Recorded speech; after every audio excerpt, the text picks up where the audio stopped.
Good morning, everyone. Happy Friday. Just going to give it a minute for everyone to filter through, and I can take a second with Zoom. Brilliant. So good morning. Thanks so much for joining us this morning. Welcome to the 2022 PRCA Career Development Conference.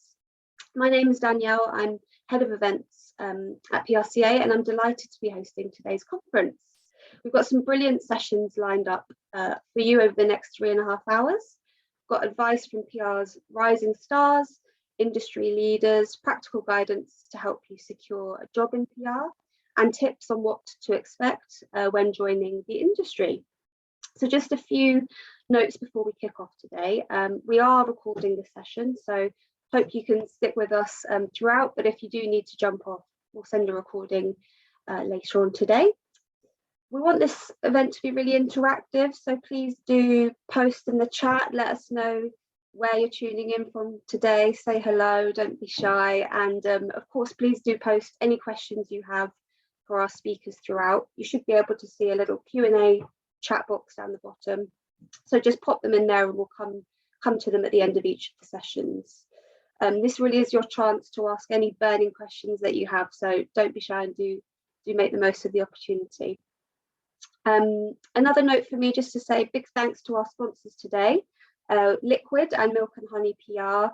They are two brilliant agencies and they're actually both joining us for sessions later on today, so do stick around for those. If you enjoyed today's session, do please post about it on social. You can find us at PRCA_HQ and the hashtag for today's event is PRCA Careers. So we've got a packed agenda today, so let's get started. Our first session of today, as you may see on screen, is from Rosie Joyce, Senior Account Manager, Health at Edelman, and Anna Grouse, Account Manager, Brand at Edelman. And they're going to be talking about PR, life behind the scenes. So Rosie, Anna, thanks so much for joining us this morning, and I'm going to hand over to you guys. Thank you so much, Danielle, and hello and welcome to everyone on the line, and thank you for joining us, and thank you to the PRCA for letting us come and speak to you this morning. So as Danielle mentioned, we are from Edelman. We are going to be chatting to you about a bit of life behind the scenes at the agency, and also some kind of pointers on the PR industry in general, and some tips and tricks for kind of getting your best foot forward. So we will kick off. So my name is Anna, as you can probably see on screen. I am an account manager on the Edelman brand team, and I have over 5 years experience in consumer PR and storytelling, with a kind of specialty in driving earned media results for brands. I've worked on brands such as PayPal, Meta, Sonos, Le Creuset, and Johnson & Johnson over those years. I'll hand over to Rosie. Hi everyone, I'm Rosie. I'm a senior account manager. I've been with Edelman for nearly 3 years now, sitting within the London healthcare team. I studied journalism, media and cultural studies at uni before pursuing a career in healthcare comms, something I didn't think existed before 5 years ago. So if you think you need a science degree to get into healthcare comms, you're mistaken. It's really accessible to all backgrounds. But my role entails just supporting with the delivery of communications campaigns and tactics for a number of pharmaceutical companies such as Johnson & Johnson, Novo Nordisk. So that's a bit about us, but who are we? We are Edelman, and we're an independent, family-operated global comms and marketing firm. We were founded in 1952. We're part of a big Edel family, as we like to call ourselves. We've got over 6,000 employees across 65 cities worldwide, and Anna and I are based in the London office, so one of our larger offices with 550 plus staff. We work across a variety of notable clients across tech, consumer, pharmaceuticals, food and beverage, the list does go on. And this year we celebrated our 22nd year of the Edelman Trust Barometer, and we were very proud to say we were awarded with PR Week's top UK PR agency, as well as PR Week's Agency of the Decade from 2010 to 2020. But I guess, what do we believe in? And core to our culture are our values, and our values at Edelman really underpin everything that we do. This includes how we manage our people, act as people, and the great quality work and service that we provide is all that Edelman has. So these being the relentless pursuit of excellence, how we are continually bringing our A game every day, the freedom to constantly be curious, always challenging ourselves and our clients, the courage to do the right thing.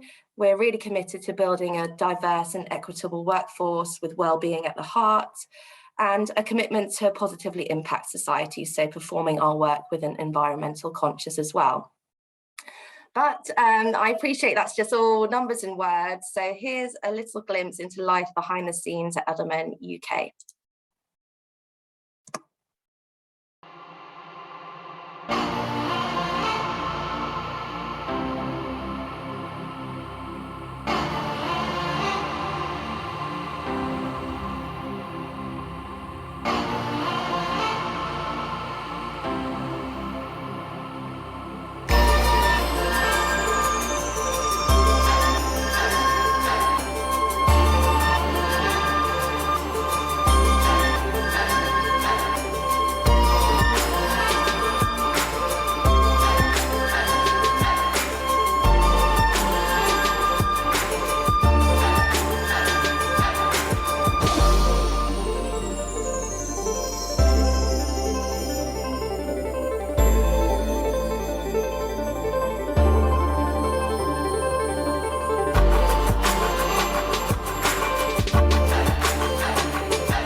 So now you know a bit about us. What actually does PR mean, and how does it translate into the work that we do? So PR is more than a press release. PR is the practice of managing the spread of information between an individual or a business or brand and the public.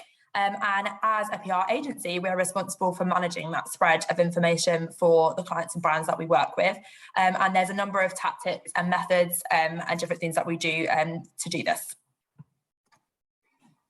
But everything we do at Edelman comes down to earning and maintaining trust. And we've studied trust for over 20 years now through our annual Trust Barometer research, which turns data into real-world insights that can be used to help our clients plan and make decisions and take action. So no matter the sector or part of the business we work in, we're really committed to building trust for our clients. And trust really is the ultimate currency in the relationship that companies build with their stakeholders. And in today's day and age, trust is really more important than ever. So what do we do? If we put it simply, we help our clients evolve, promote, and protect their brands in an increasingly complex environment. The evolution of a brand really never stops, and it's about creating that constant progress. So we help clients maintain relevance by seeing around the corner to predict what will happen next. We also share and promote ideas designed to start movements, whether brought to life through social channels, earned media or offline experiences, and we conduct the campaigns that are really worth talking about. And finally, we protect our clients' brands. So we must really address exposures of business and also uncover opportunities to go beyond crisis management and really hold our clients to its promises where it matters. So at Edelman, we work across a large number of industries and sectors. To name a few, aerospace and defence, consumer packaged goods, food and beverage, health, technology, sports and entertainment, retail, and travel and hospitality. So as you can see, a vast number, just to list a few off there. And one of the best things that is about having all of those different areas of expertise is that the work that we deliver is truly integrated, and we have the ability to deliver campaigns for brands that span across kind of multiple teams and disciplines. So this just gives a snapshot of those different areas, and it actually shows that there are so many different areas itself of PR and comms that you can get into, and that is a huge amount of variety just within Edelman alone of different areas that you can take your career down.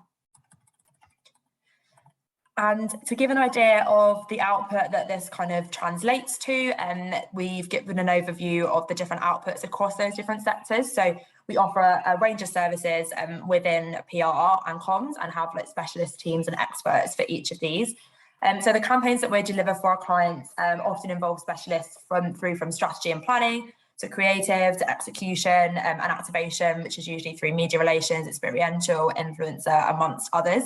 And all of the campaigns and work that we do is always rooted in kind of research and insights, and followed up with analytics and measurement that's best in class as well. So we have experts in all of those different areas.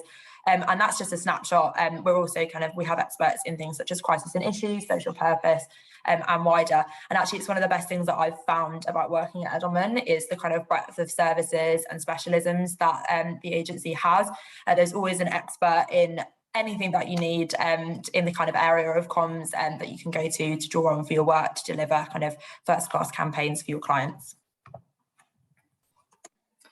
And what does this look like day to day? I think the question we get all the time is, so what do you actually do day to day? And if I'm honest, it's really hard to describe, as no day is the same, but that's so great because you feel like you're learning and trying new things every day, meeting new people, but also honing in on your skills and becoming a master of your craft. And on the slide here, we just have a few of the day-to-day activities we would normally be doing.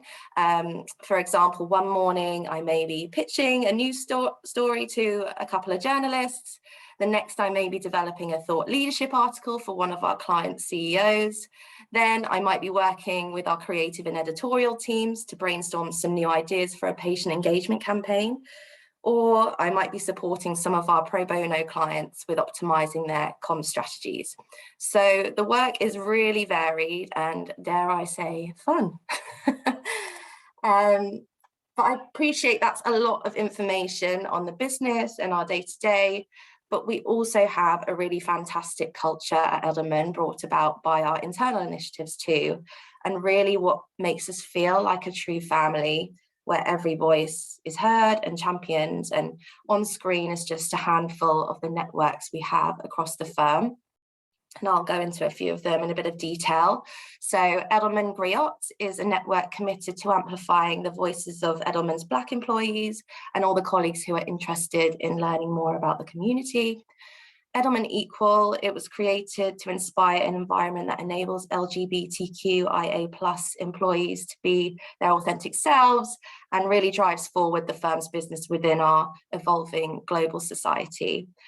Edelman Forward is a community where military veterans, their family members and their friends, they can share their experiences and really find a sense of camaraderie while working towards their professional development goals. Gwen is Edelman's Global Women's Network. It's set up to help us achieve gender equality across the business, but also to create an environment where women are encouraged to lead and succeed. And finally, our citizenship initiative, it really ensures that we have dedicated time to pro bono activities and charity work of our own choosing throughout the year. And as well as an all-company charity away day. And that's definitely something that we all look forward to every year. So that is a snapshot of life behind the scenes at Edelman, but what does the work actually look like? Here is a sneak peek.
So hopefully that gave you a little snapshot into some of the work that we have done, but we thought we would chat you through a couple of examples of projects and campaigns that we've worked on and kind of the outcomes that they achieved.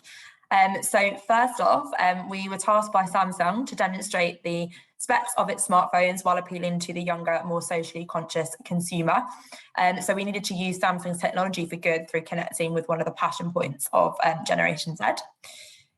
So we know that a passion point for many younger people is the environment and protecting the planet and the life upon it. So we created Wildlife Watch, which was a project focused on a live stream which transforms people all over the world into virtual rangers to help combat the poaching of endangered species and animals. So we installed Samsung Galaxy FE handsets across the African bush to monitor wildlife, and anyone could tune into the stream to watch over the animals and actually alert rangers to any suspicious activity. And for this campaign, we also worked with DJ Peggy Goo to create the promotional film that fronted the campaign. To date, the campaign has delivered 1.9 billion impressions, participation across 195 countries. We've had 800 plus pieces of news coverage and driven engagement with 7.7 million people. And this is one of our health case studies. This was for Takeda, and it was called Stories That Never Stand Still. And in the UK, children are typically diagnosed with ADHD in their early school years by the age of 7, really. So a lot of the resources and information about the condition is geared toward parents. So we identified that there was a gap in support for when children diagnosed with ADHD become adolescents, or if you're diagnosed with ADHD when you're a teenager, which is a really confusing time for everyone. But when you're neurodivergent, it can be even more challenging.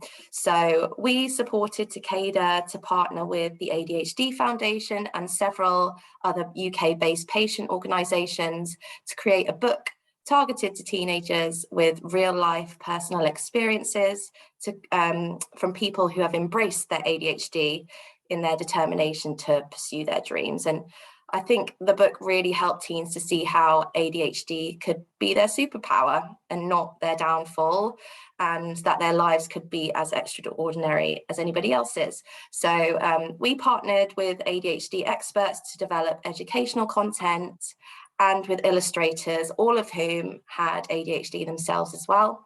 And we brought people's stories to life and created the cover-to-cover inspiration for readers. So the book is available to download for free online, and printed copies of the book have been shared in schools and libraries all across the UK. But I've got a little video for you as well, just summarising the campaign too. Kids with ADHD get labelled, and the labels aren't good. They can't concentrate, they're trouble, they can't stand still. We treat teens with ADHD as a problem, and that's what they become. What if we believed in them instead, and gave them inspiration instead of criticism? I bet that they could grow up to do anything. They could even write a book. Takeda believe in bright futures for everyone, so we help them tell a different story. Introducing Stories That Never Stand Still, a joyfully illustrated collection of inspirational stories about people with ADHD, for people with ADHD, by people with ADHD, offering education for teachers, hope for parents, and cover-to-cover inspiration for teens. The book became illustrated proof of what brilliant ADHD minds can do, and with proof in hand, we didn't stop there. We distributed. An ISBN number made Stories That Never Stand Still an official searchable resource. The book launched at the annual ADHD conference, was promoted on social where it could be downloaded in an e-format, and was widely distributed to schools, councils, patient association groups, and libraries across the UK.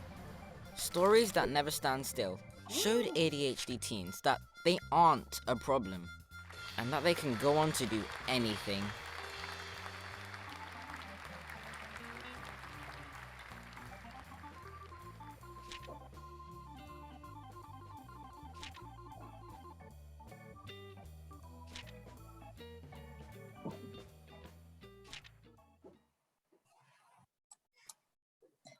So now you have an idea of the work that we do. We thought we would finish on a few things that we wish we knew when setting out into the industry, with some tips and tricks for putting your best foot forward in your PR career. So first off, one of the key things I wish I'd known is the importance of having a network, so in real life and digital, and how that can open so many doors in the industry. And a great way to do this is actually via LinkedIn. So connecting yourself with peers looking to get into the industry, and also with any PR professionals that you meet via interviews or workshops or in events like today. So this is a great way to kind of expose yourself to the wider network, immerse yourself in the industry, and also keep up to date with job opportunities. I know I have had opportunities open up to me through LinkedIn, so we definitely would have loved to have used that slightly more as I was setting out in my career. Also, would highly recommend kind of doing your research into opportunities. So many agencies offer entry-level opportunities and schemes, whether it's a graduate scheme or an internship. There are opportunities out there designed to kind of set you up for success and equip you with the knowledge that you need to get into the industry. So they're a great way to kind of kickstart your career. And here at Edelman, we actually have our open scheme.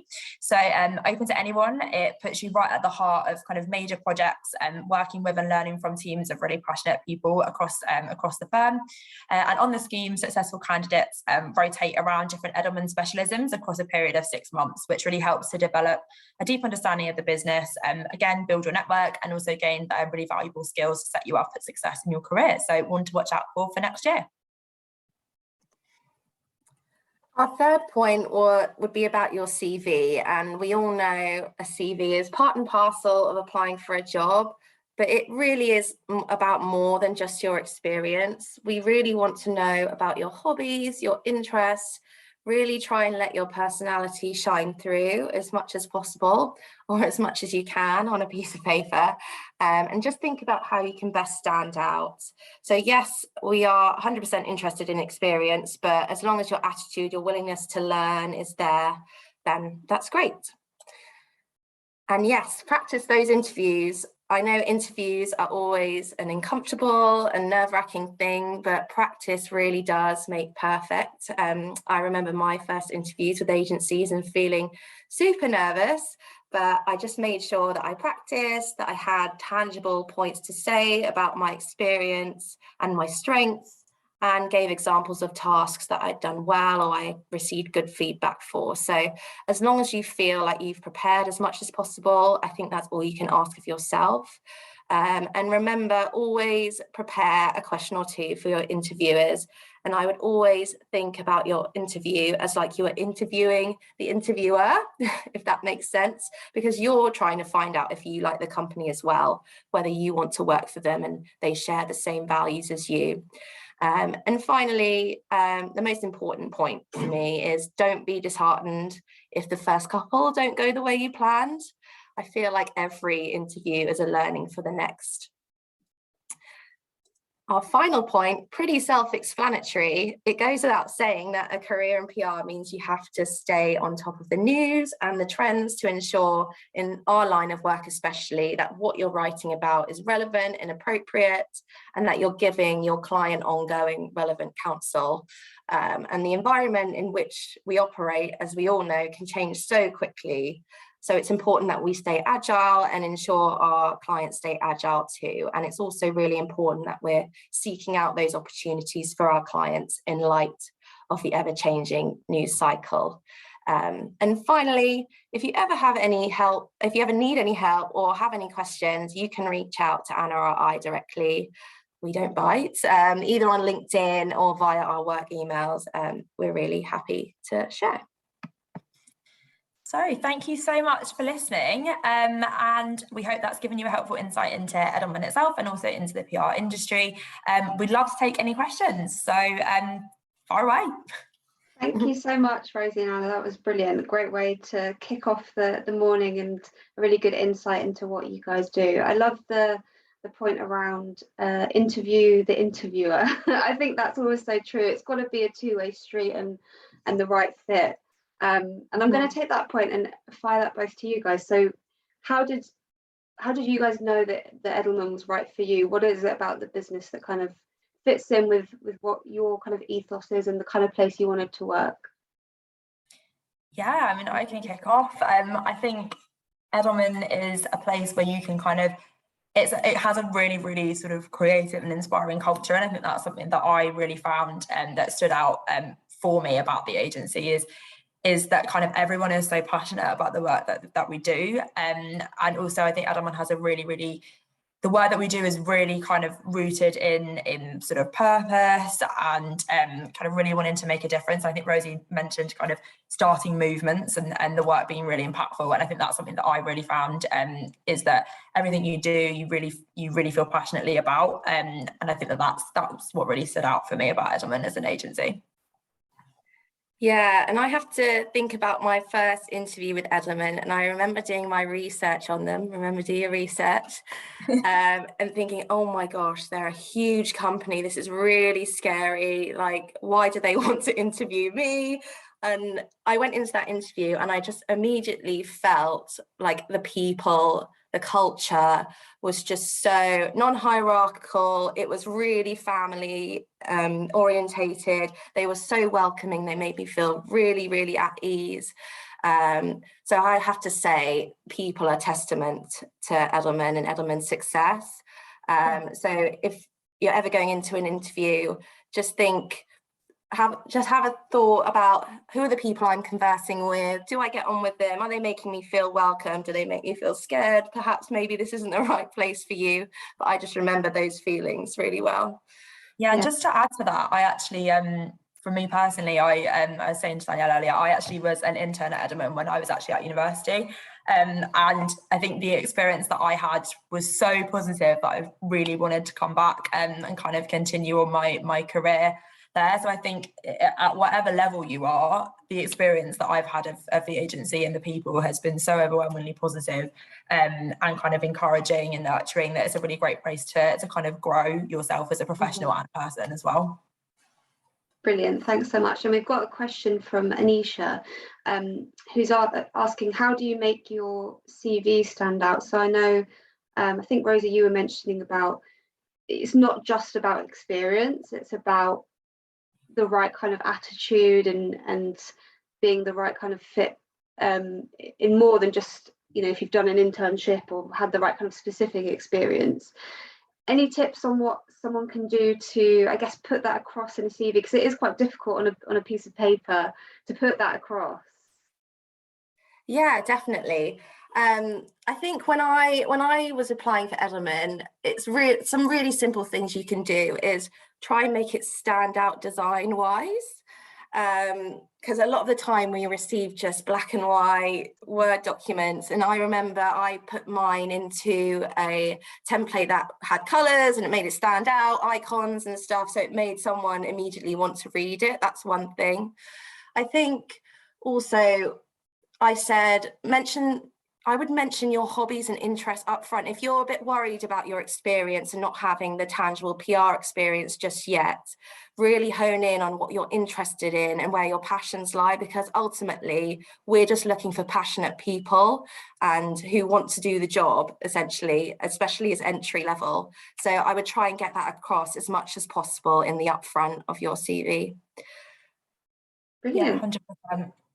Thank you so much. Well, we're bang on 10:30 now, so unfortunately we've run out of time, but thank you both so much for joining us. Brilliant start to today. Hope you guys all enjoyed listening in, and as Rosie and Anna said, I'm sure they'd be happy to answer any follow-up questions on LinkedIn. So yes, thanks so much, Rosie and Anna. Of course, and yeah, have a great rest of your day. Thanks, everyone. Thanks very much. Brilliant. So we're now moving on to another very important topic, a practical guide to getting a job in PR. So I'd like to welcome on screen Alexandra Stevens. Hopefully she's joining us. Brilliant, right on time. I'm here. Alexandra is head of PR and communications recruitment at Rubin Sinclair, and she's going to talk us through this session. So morning, Alexandra. Thanks so much for joining. No worries. Thank you for having me. I've got a couple of slides, so I'll share my screen if that's all right. Just pop it on now. And hopefully everyone can see that. Okay, is that all right, Danielle? Yes, perfect. Perfect, cool. So yeah, thanks for the intro. I'm Alex and I head up PR and comms recruitment at Reuben Sinclair. So we are a PR and comms recruiter. And so I'm coming at this from a recruiter's perspective. So talking about the practical sort of step-by-step of getting a job in PR. I've got quite a lot of content, so I'll try and rattle through. And if you've got any questions at the end, then I'll try and get through them as well. But like I say, it's sort of a bit of a step-by-step guide this. So I'm thinking about right from the beginning, before you even start applying, what you should kind of do, and then right the way through to kind of the interview side. And it will just be a few tips and tricks from my side. A lot of it actually crosses over with some of the stuff that that Rosie and Anna were just talking about as well. So that's good news. It sort of aligns nicely with that. But first of all, wanted to start off with the research piece. So right at the beginning, before you start putting together your CV and doing any applications and having an interview process, much like Rosie and Anna just mentioned, I really think it's very important to kind of do your research and firstly kind of work out where you want to go with your PR career. So there's lots of different things to kind of take into consideration, but my advice would be to try, if possible, to target your approach. I think there's a temptation when getting into a new career or a new industry like PR, where there's a temptation to kind of apply for everything and anything in the hope that you'll land something, and you're not really too fussed what that might look like, as long as you're getting that foot in the door in PR. And I can totally understand that, and in some ways it's a good approach. But what we see as recruiters quite often is people coming to us after sort of 6 to 12 months in their first job, explaining that whilst it's been a really good learning experience for them to kind of get a foot in the door in terms of PR, actually it's not quite what they were looking for longer term. And then they're in a position where 6 to 12 months down the line, they're having to do the job hunt all over again because it's not quite the kind of area of PR that they wanted to go in, or the company's not quite right. So in an ideal world, if you can target your approach right at the beginning of the search, that's a really useful way of making sure you land a job in an industry or a company that's kind of suited for you. So in terms of that, considerations that you might want to think about when you're doing your research and kind of preparing to start applying for opportunities. So the first one is the kind of the industry sector that you want to work in within PR. So you might be particularly passionate about food and drink and want to do PR within that sector. You might have a real interest in technology and want to kind of go down that route. There's so many different, you can do PR in virtually any industry in the world. Pretty much every industry needs PR and communication. So in theory, if you have a kind of interest in something, there's likely to be a kind of a PR agency or a company that's looking for a PR person within that industry. So it makes sense to try and have a bit of a think about the industries that might appeal to you. And that might be from a personal perspective. It might be that you've got sort of educational or academic background in that area that might sort of make it an area of interest. But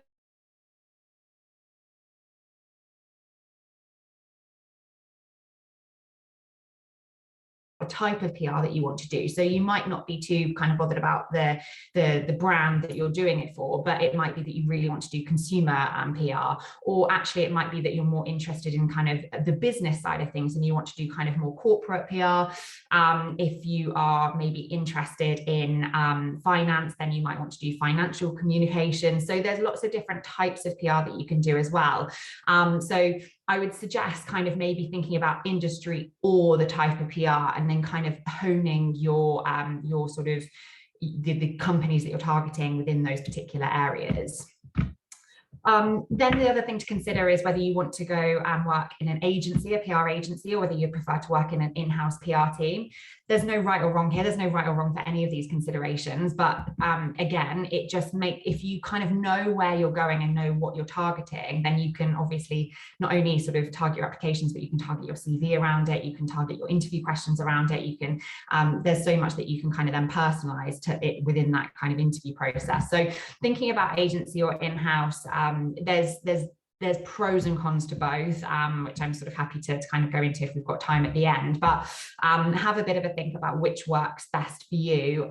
If either, it might be that actually you are genuinely quite open and it's sort of that you would prefer to do both, but again, it's a consideration to have a bit of a think about. And then the big versus small company. There are so many different PR agencies and PR teams out there. Some PR agencies are, very, very small, sort of 2, 3, 4, 5 people. some agencies are huge global organizations, like the ladies from Edelman earlier, they're much bigger. And again, there's no right or wrong, but people do tend to sort of, their personalities and their sort of their attributes tend to thrive in typically one or another. So I work at Reuben Sinclair. We're only, I think there's 14 of us. We're a pretty small organization. I love working in a smaller organization. I think there's so many advantages to it. But other people would absolutely hate that environment, and actually it just really wouldn't be right for them. So have a think about kind of, again, what's right for you, and then you can sort of start tailoring your applications accordingly. So just some considerations to have a think about of what's right for you personally.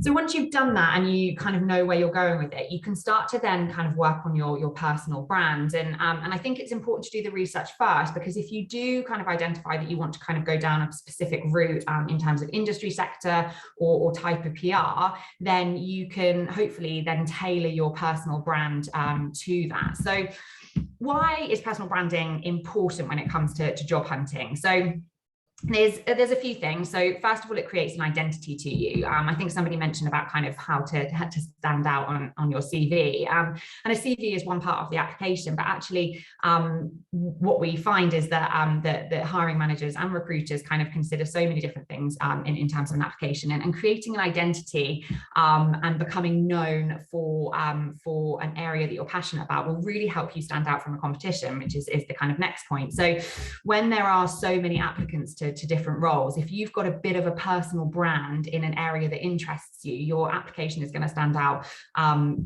far greater than perhaps the competition. It also connects you with like-minded people. So again, I think Anna and Rosie mentioned about sort of the value of relationship building, particularly in the PR industry. And when you're creating a personal brand for yourself, you can connect with some really interesting people, whether that's peers at the similar sort of level to you, or whether it's other kind of industry professionals. It just really helps to kind of link you with those people that could provide really important connections.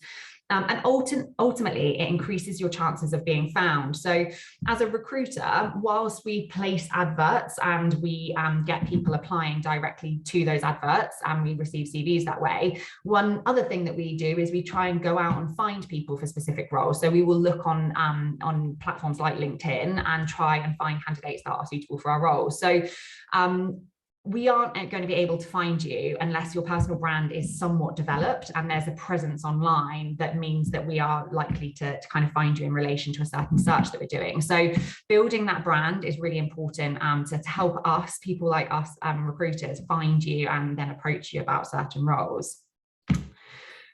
So your online presence, I mentioned it a little bit there, but about 60% of employers use social networking sites to research candidates. So if you apply to a job advert, one of the things that somebody might do when looking through your application is actually try and find you on social media.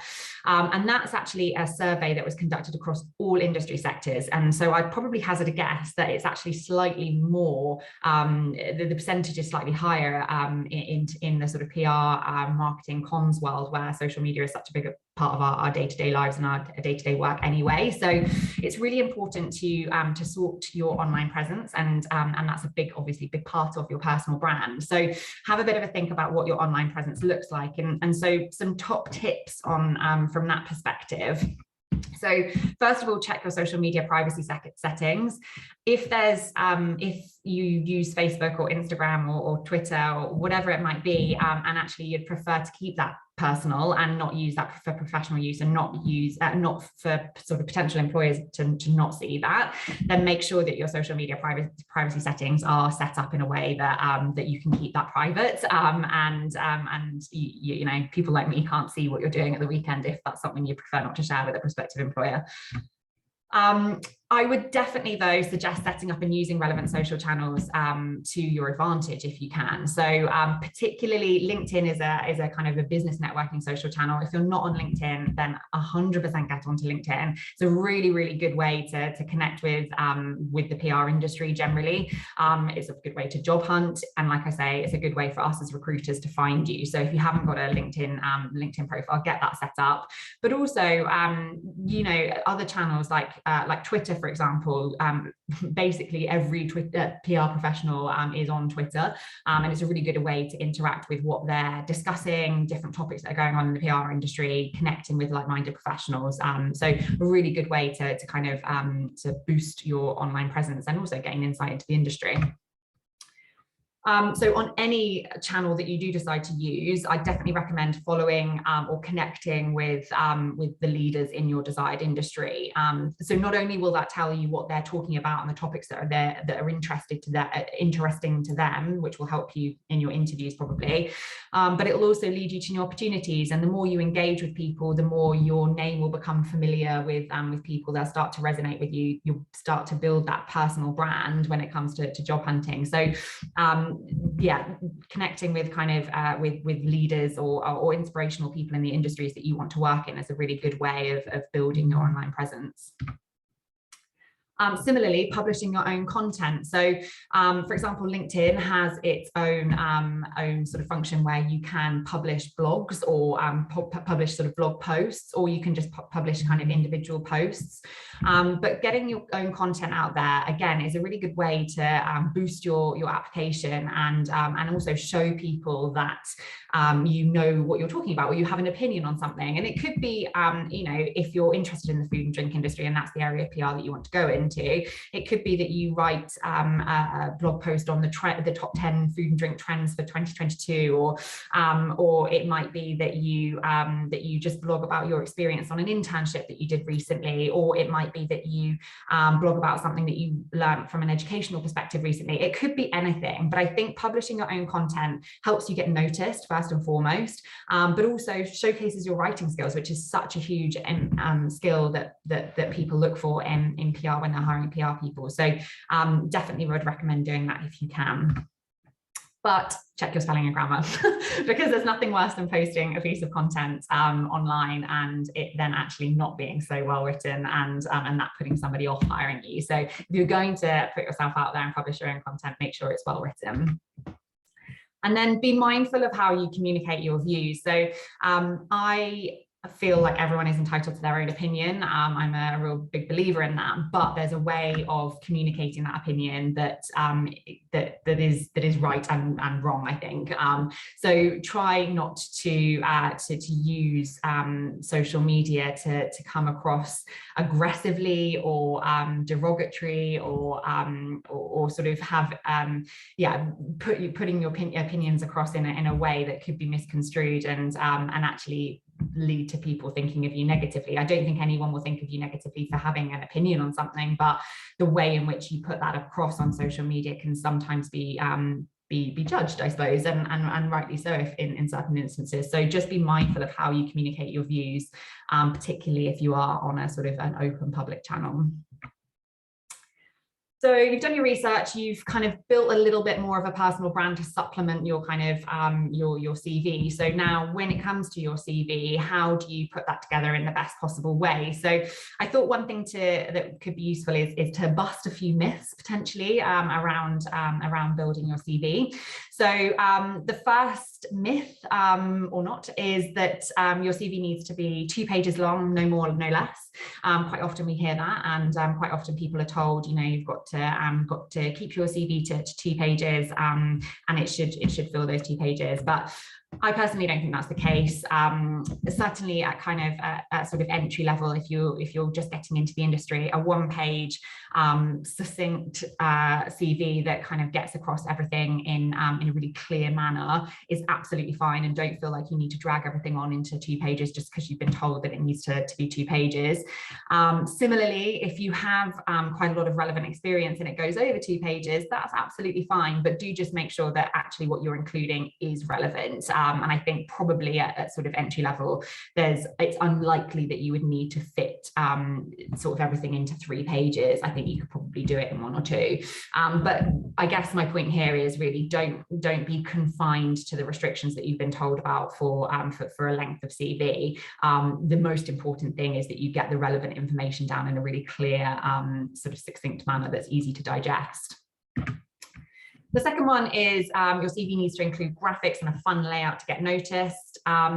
So Anna and Rosie mentioned this about kind of getting your CV noticed, and I do agree that that there are ways in which these kind of graphics and color and design can help your CVs to stand out. But what I do want to say is that you don't actually have to do that. And I think the reason that I say this is that I have seen, obviously, thousands probably of CVs over my time, and the ones that are really difficult are the ones that are so heavily graphically formatted that actually it's really hard to tell what a candidate's actually done, and it's really hard to pick the information out because it's kind of hidden in sort of some funky design that, that sort of means that it's not chronologically ordered, or it's not very clear which is their experience and which is their educational experience, and it's a sort of a little bit all over the place. So I would say that, that there are things that you can do in terms of using color and format to help your CV stand out, but don't go over the top. And I would say only do it if you do have a kind of a sort of a good understanding and eye for graphic design. There is nothing wrong with putting a CV together in the old-fashioned way.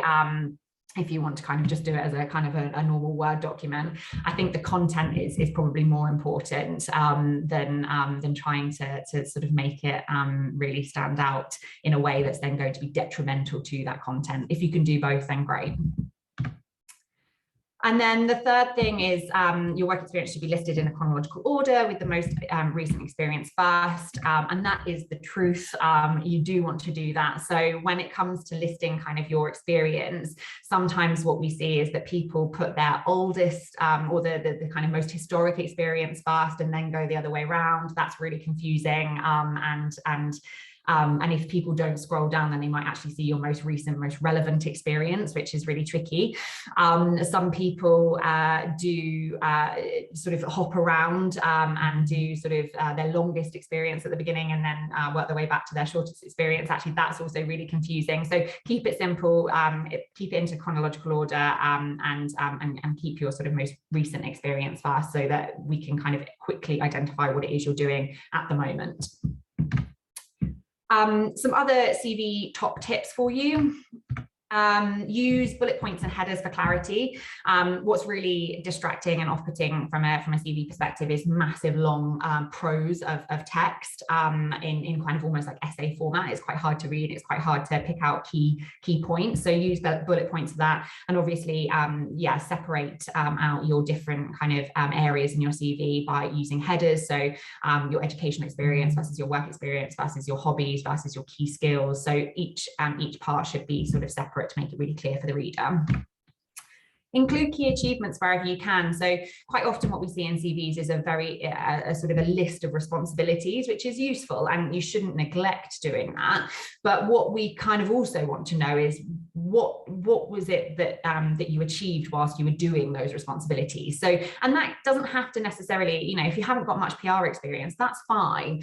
Think about the achievements that you have built within sort of previous work experience that could be relevant or could be transferable to the PR space, and that will actually be much easier to kind of for somebody to put two and two together in terms of how that might transfer than sort of looking at responsibilities which might be very, very different. Ensuring formatting and font is consistent. So yeah, try and make sure that it looks kind of consistent and clear across the document. It's really off-putting if people are using different fonts in different places, and it's not aligned properly, and it's kind of a bit all over the place. It just doesn't show very good kind of good skills using whichever program you are using to develop your CV ultimately, and just shows a kind of a bit of a lack of care. So care and attention to detail. So make sure that the font and formatting is consistent.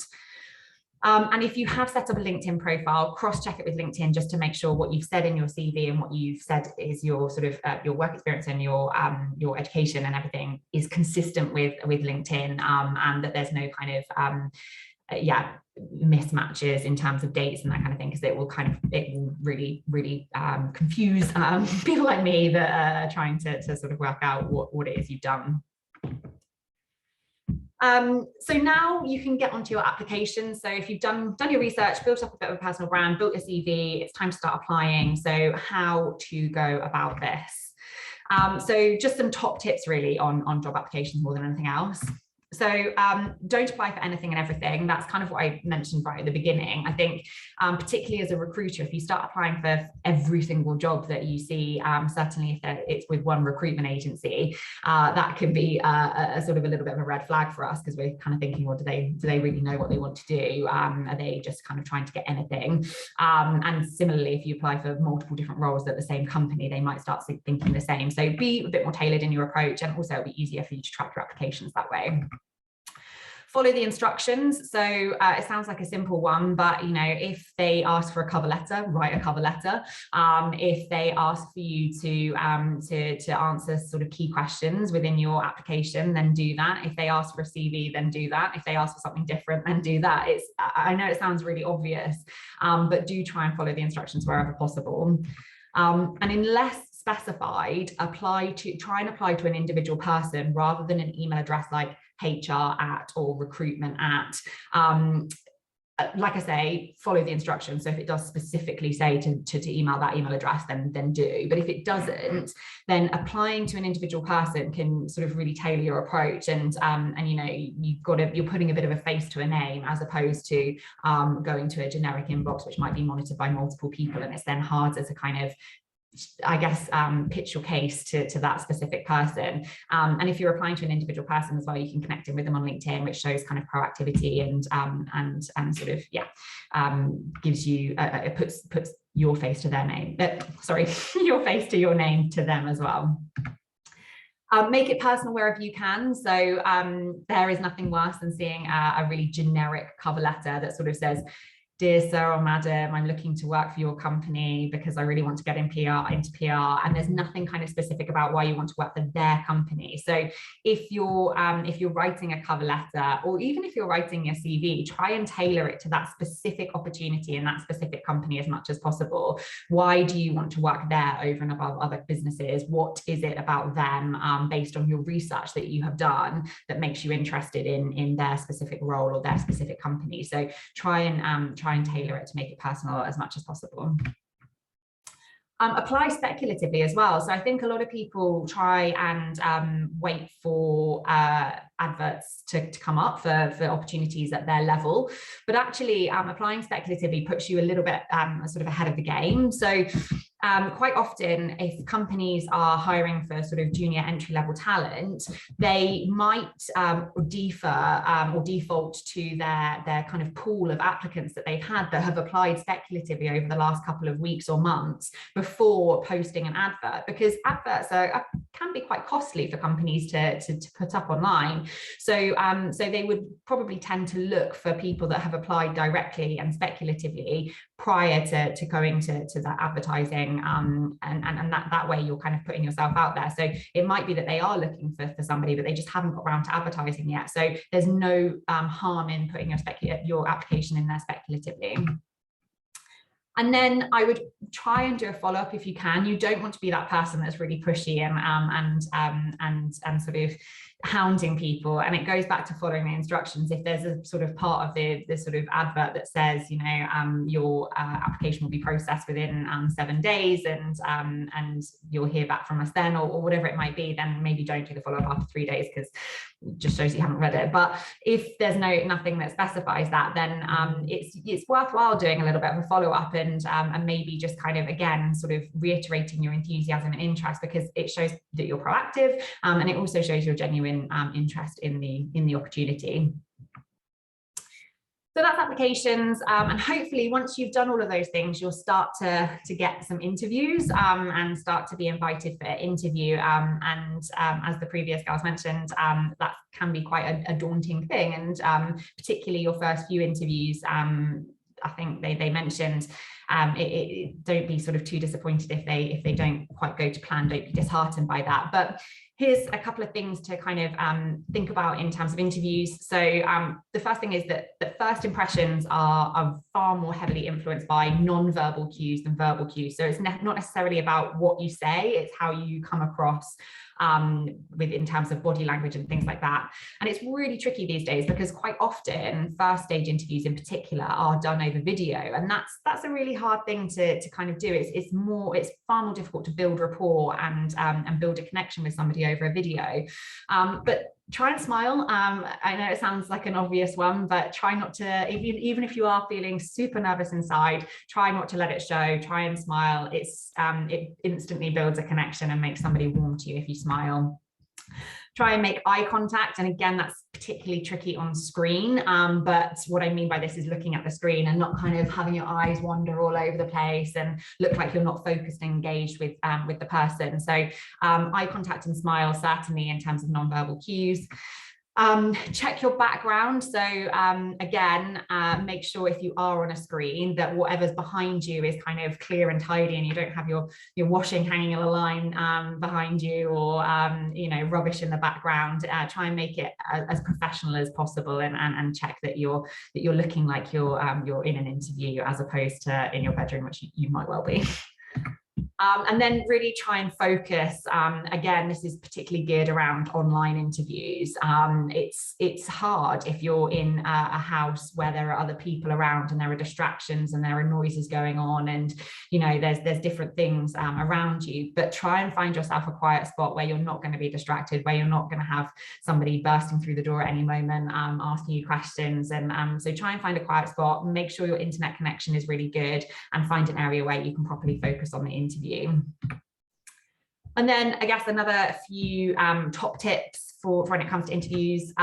Try to anticipate their questions. So have a think, particularly if you've got a job description perhaps that they've shared with you, have a think about some of the things that they're looking for on those job description, on the job description, and think about what questions they might ask you in relation to those things that they're looking for, and then prepare your answers accordingly, and make sure that you have some good tangible answers to give them. Certainly ask your own questions. It was mentioned in the session previously, and I totally agree. Definitely interview the interviewer, especially in this market. There are a lot of job opportunities out there, and you want to make sure for your own sake that you are finding out as much as possible about the company that you can. But also, I think asking good questions gives the interviewer a real insight into how you think, and also your level of research that you've done, and therefore your kind of enthusiasm for the role and for the company. So asking your own questions is super important. And that sort of ties hand in hand to this. So show that you've done your research. So before you go into any interview, obviously you need to be researching the company, but try and showcase this as much as possible, whether it's kind of relating your experience back to some of the work that they've done, or saying, well, the reason that I kind of was really interested in this opportunity is because I saw XYZ online and that made me really excited about it. So and then tailoring your questions that you're asking them at the end around certain things that you've discovered about the company will really help to highlight and show your research. And then finally, be enthusiastic. There is nothing worse as an interviewer than sitting opposite somebody that looks like they don't want to be there and can't tell you why they want to be there either. So try to be as enthusiastic as possible, even if that, like I say, that might be non-verbal cues, just showing that you're engaged and really reacting and conversing with them in a two-way two-way process, rather than sort of just responding to their questions. I think it's super important. So yeah, try and show enthusiasm as much as possible. And I have rattled through that, and I think I'm on time, but I don't know whether there's actually any time for questions. So I'm really sorry. I'm sorry, Danielle. Not at all. No, that was brilliant, and just so much useful information in really short period of time. I'm sure we could stretch it out for another hour easily. Just a question for me. So for anyone kind of starting out now who maybe doesn't have too much experience to include in their CV, how can they stand out from others who have maybe been really proactive and got loads of internships and done loads of things in summer holidays. And because I've been there myself, where you've graduated and you're like, oh no, because you need a job now. How can they, any top tips on how you can kind of stand out and put your sort of best foot forward? Yeah, absolutely. So I think firstly, it's never too late to get internships, and nowadays they should be paid, and there's no way that you should be getting unpaid internships. So that's a good first step in the right direction if you possibly can, and don't be put off by geographical location anymore either. You don't have to sort of relocate for those internships. Quite a lot of them can be done remotely, and so it's never too late to kind of gain that experience. But I think if you can't, or for whatever reason that's not an option, I think it comes back to that personal branding and kind of developing your brand to show your genuine enthusiasm and understanding of the industry. So sort of setting up your own blog, even if that's just using LinkedIn's platform to do that, as opposed to sort of actually setting up your own website blog, is a really good way of showcasing your knowledge of the industry sector in terms of the content that you're writing, but also showcasing your writing skills, and it just shows another extracurricular kind of activity that you can kind of do and showcase, and you can mention it on your CV, and you can direct them to that content that kind of I guess just puts you out there and puts you sort of above the competition in terms of your understanding of the industry and the sector that you kind of want to get into. Definitely. Your point about a blog is giving me it's giving me nightmares, because I actually remember interviewing for an internship with a PR agency, and they asked me, do you have a blog? And I said no, and I had nothing else to sort of back up with. This was like, I guess 15 years ago, where LinkedIn wasn't such a big thing. There wasn't so many other easy ways to, I think even now, if you kind of reshare other things and add your own kind of thoughts and comments, there's so many ways you can just be involved and have a presence. Engage in the industry, yeah, absolutely. And it doesn't have to be LinkedIn. It could be that you set up your own kind of Instagram page showcasing just what you love doing, and you kind of you can sort of showcase your talents in that way. It could be in various different ways, but I think if you don't have the experience, it really comes back to that, creating that kind of brand around who you are and what you want to do, and then sort of connecting with people in that industry sector and getting your name out there, and creating your own content in that area to sort of get your foot in the door. Definitely. Brilliant. Well, thanks so much for those top tips. I'm sure there's many more questions we could go through if we have time, but really appreciate it, Alex. No problem. And if anyone does have any questions, connecting with me on LinkedIn, I'm happy to help. Brilliant. Thank you so much. Brilliant. Well, we've got a 7-minute break now. So we'll be back at 11:10. So go get yourself a cup of tea, and we'll be back shortly.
Okay, welcome back everyone. That was a very quick break, but hopefully you managed to get yourself a drink and have a little refresh. But we are going to crack on because we've still got loads more sessions to get through today. I noticed there was a comment in the chat asking about recording. So yes, just to mention, it is being recorded today. We'll send that out to everyone later on. So if you do have to drop off, or if you've missed any of this morning's sessions, don't worry. We'll have a chance to replay those in a little while. But now I would like to introduce our next session with 3 members of Liquid, who are one of our sponsors today. And they're going to be discussing what to expect when stepping into your first agency role, and also touch on how the PR landscape is changing.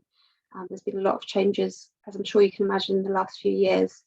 So I'd like to invite on screen Antonia Hall, a Junior Account Executive, Ellie Jeffrey, Junior Digital Marketing Executive, and Taryn Sanger, Account Executive, all from Liquid. Hi, Morning. Morning, ladies. Brilliant. Thanks. Morning, welcome all. And I'm going to hand over to you. Perfect, thank you. I'll just get our presentation up.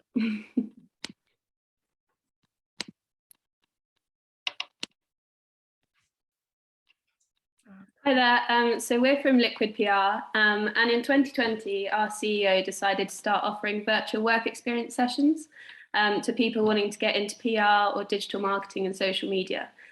So we are going to give you a quick fire run through of one of those sessions today. So my name's Ellie, and I'm a digital marketing executive at Liquid. I've been at Liquid for just over 6 months. Antonia and I, in fact, started on the exact same day. But just to give some context, this is my first job out of uni. I went to Loughborough University and studied history, so nothing to do with digital marketing, really.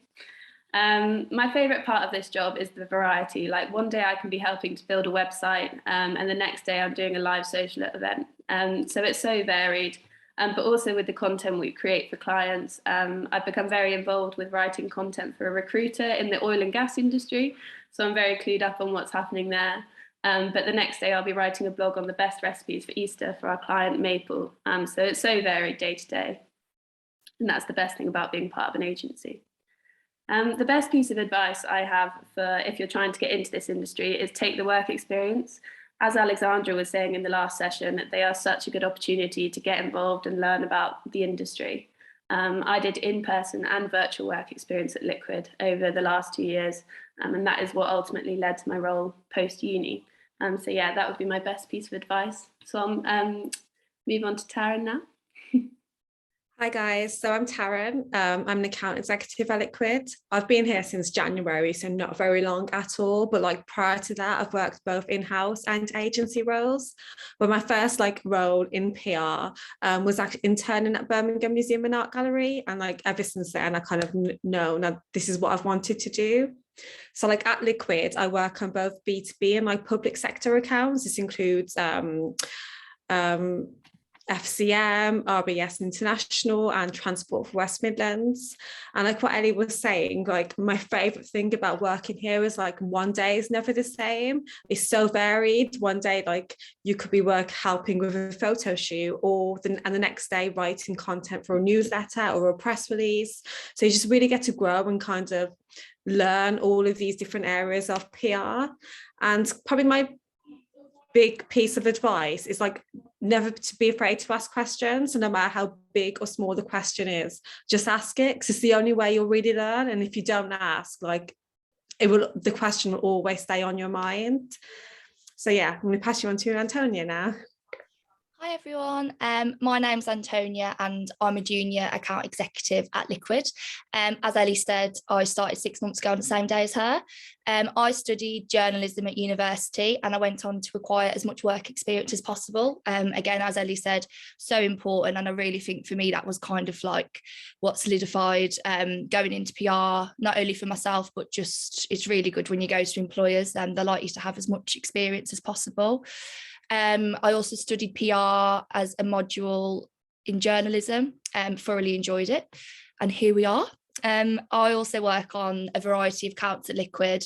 The biggest one I've probably worked on recently was the Birmingham 2022 festival. So this was the cultural programme surrounding the Commonwealth Games. So everything to do with arts and culture in Birmingham, we were kind of running, and it was a really cool project to be part of. I also work on consumer accounts such as Maple with Ellie, and charity accounts such as Fido Nido, which is a food bank and homelessness charity in Birmingham, which I really enjoy. Yeah, I love how every day is different in PR. You never know what you're coming into. I mean, take of that what you will, but it definitely keeps you on your toes. And the best bit of advice that I could offer is just take every opportunity you can, especially early on in your career. It's really important just to kind of like dive in head first and just go for it. I think it's me now. Yes, so first of all, I'm going to talk to you about stepping into your first agency role and how to make the transition from student to office life as smooth as possible. So I think that organising yourself is really important for this. It's imperative that you master the basics to ensure the smooth transition, not only to avoid burnout and stress, but just to ensure that you're doing everything possible to do the best you can in your role. For me, daily to-do lists are a saving grace. They stop you getting overwhelmed and they make your workload a lot easier to manage. And when you're working in an agency and juggling so many different clients, it's really easy to like miss an action or just miss like a little conversation that you'd had with someone, which could actually be something quite big. So yeah, writing everything down, splitting into to-do lists from day to day really helps, and even asking colleagues for time management tips, because everyone has different tricks, so what might work for me might not work for you. So yeah, just speaking to people on how they kind of manage the workload. So all of us guys were students once, and we know that our sleeping patterns were a bit over the place, at least mine was anyway. So trying to get into a routine as soon as possible, going to bed, getting up at the same time and getting at least 8 hours of sleep a night will really help you when you start out in your first role. The National Sleep Foundation guidelines advise that healthy adults need at least 7 to 9 hours of sleep per night. So if you can kind of like get this into your sleeping pattern, that will really help you in your work as well. So yeah, the above points will help you to maintain a good work-life balance and to be efficient in your working day. And you don't want to be working over because you're falling behind, and you want to make sure that you have time to do the things that you love, and you're not too tired to do them. It's really important also to prioritise your mental health and to communicate your feelings with your colleagues, and just do the things that make you happy. Next slide, please. Yes, so since the COVID pandemic, a lot of agencies, including Liquid, have now introduced hybrid working. So as you can see, like we're at home at the minute. So hybrid working is just basically where you have a mix of working from home and working in the office. And this is something that Liquid has carried on since COVID. I know some agencies are still working fully remote. So if you do find yourself in that position when you start out, just a few tips to help you settle in. First of all, don't be afraid to ask questions. Just pick up the phone, ring or text your line manager. People will see you asking questions as you've been on the ball, and it will also show you care about your role. So don't worry about being annoying or whatever. I know I used to think that, like, oh God, I'm asking too many questions, but honestly, like, they'll really appreciate you just kind of showing an interest. Second of all, make sure you're taking regular breaks. When you're working from home, it can be so easy just to lose track of time, not take a break, but give your brain a rest, allow yourself time to do the work to the best of your ability. Also try and get outside and just move your body as much as possible, even if that's going for a walk on your break. Also Liquid, they let us do yoga sessions, which is really good. So that obviously helps your posture, because as you know, we're like just slouched down all day otherwise, which is not good for anyone. Next slide, please. So yeah, if you're looking to start your first PR role, it's likely that you're going to start as a junior account executive or a junior digital marketing executive as Ellie. And our day-to-day tasks include the following. So we draft a lot of press releases, features and blogs. So there's lots of writing for different audiences, which really helps build your skill set early on. We build media lists. So that's basically handpicking journalists for each client. And each client will have their own individual media list, which is who we send the press releases to try and get the coverage for our clients.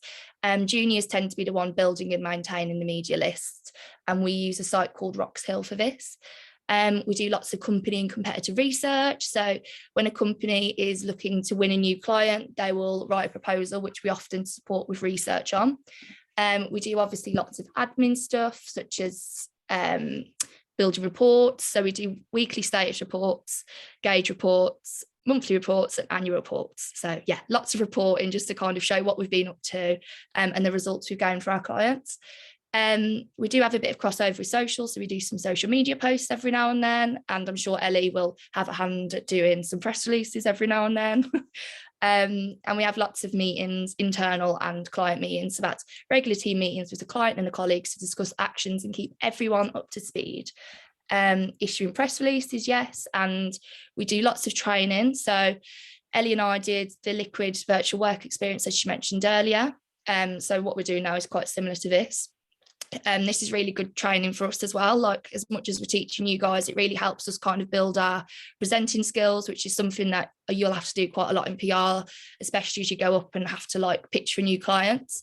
I've personally attended lots of Rocks Hill events, which is a great opportunity to meet journalists from nationals, and it's a great way to strengthen your relationships through online. So yeah, enough of me. I'm now going to pass you on to Taryn, who will talk you through the changing landscapes of PR.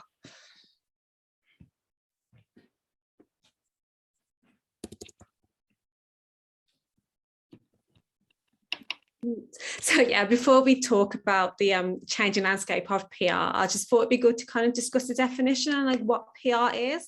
So like the CRPR, like how they define public relations, it's all about reputation. They say that PR is the result of what you do and what you say and what others say about you. It's the discipline which looks after reputation with the aim of earning understanding and support and influencing opinion and behaviour. And it's the plan to sustain effort to establish and maintain goodwill and mutual understanding between an organisation and its publics. So the reason why this is so important is because no matter how large or small an organisation is, it depends on its reputation for survival and success. Reputation is what makes like a business stand out from the crowd, from its competitors, and gives it that edge. So effective PR, like our job, is to kind of manage this reputation by communicating its good news stories and building like really good relationships with its stakeholders, like journalists, its public. And so kind of the main way we do this is through storytelling. And I really like this quote by C. Godwin, and he says that PR is all about kind of build like buying these relations, finding these stories and the magic. So as mentioned, PR is about reputation. So as professionals, we use our stories and we use our words to tell stories, to build relationships and to really form those human connections between a business and its audiences.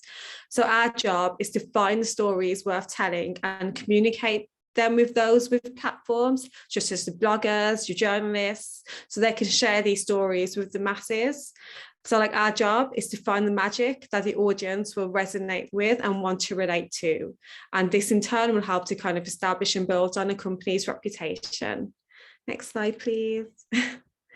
So kind of what did PR used to be? Like in the past few years, PR's changed a lot because of obviously lockdown and COVID, but even if you look at the past 20 years, because of technology and social media, the amount of PR's change has been like quite remarkable. Like just 20 years ago, to get your story out there, traditional media was really the only way you could do it. So this was obviously your TV, your radio, your newspapers, more your like print media.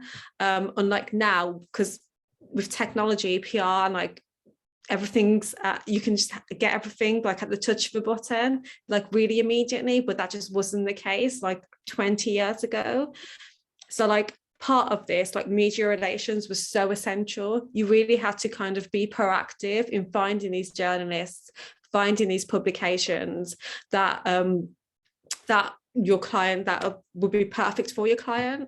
You actually had to kind of pick up the phone and talk to journalists. Couldn't really email them and look at websites. You just directly had to kind of talk to them and approach them, which is scary when you're first starting out in PR, but it's just something you still have to do now.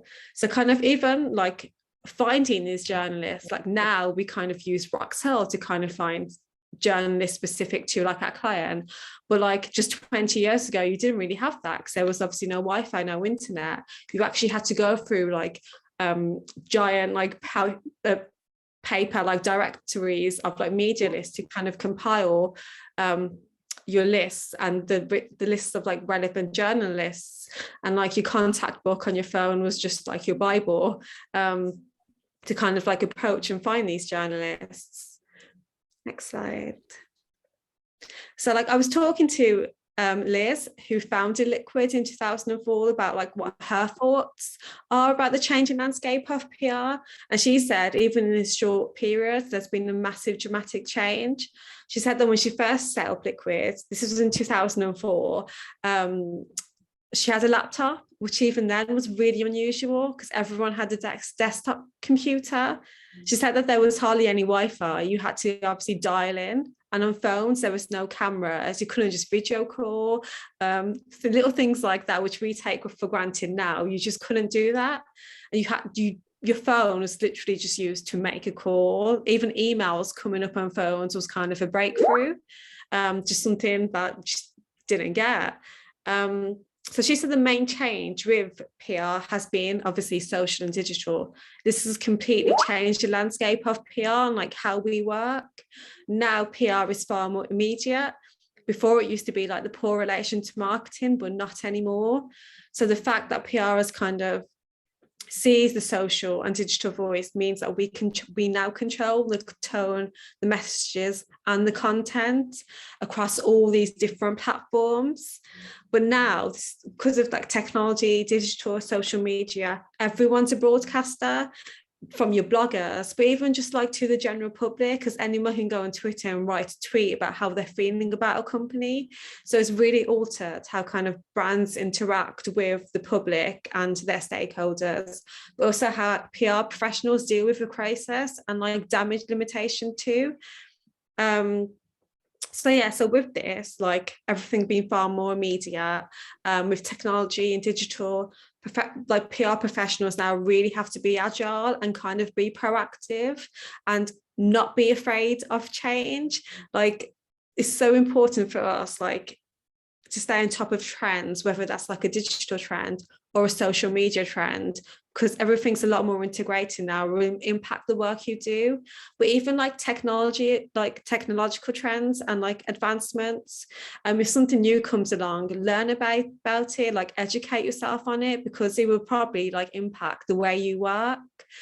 And then it's a way that you can kind of educate your own clients to show them that you know what you're talking about, and that kind of you can really help them kind of connect to their audiences in a new way.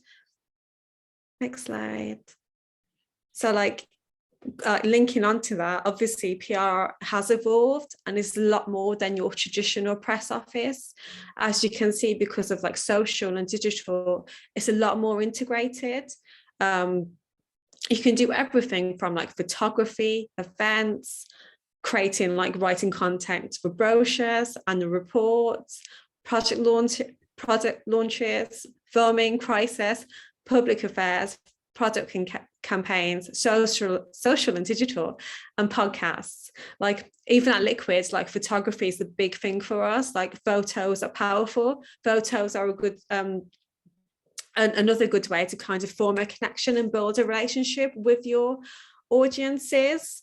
Like at Liquid, it's a big part of what we do. We've just recently launched Kitchen by Liquid, which is like a state-of-the-art kind of demonstration kitchen based in an office where we can do kind of photo shoots for our clients, such as Maple. We can like do videos, we can just create like really just fun and different content for them. And it's just like kind of a really unique space and a different way to kind of engage with audiences. And these photos as well, they can be used across loads of platforms, from like a social media to any like event, like campaigns, like brochures, but also like a press release. It's a good way to kind of, if you're selling a press release, to send like a really good, strong photo or even video along with it to secure the coverage for your client. Podcasts as well. I bet like pretty much all of you listen to a podcast. podcasts are like a fun and different way to kind of form a relationship with your audiences. And it's really just like a fun way of getting your message out there for a client and kind of, again, building relationships. And again, at Liquid, we do podcasts as well for some of our clients. Because yeah, it's just like a different way to kind of get your message out there.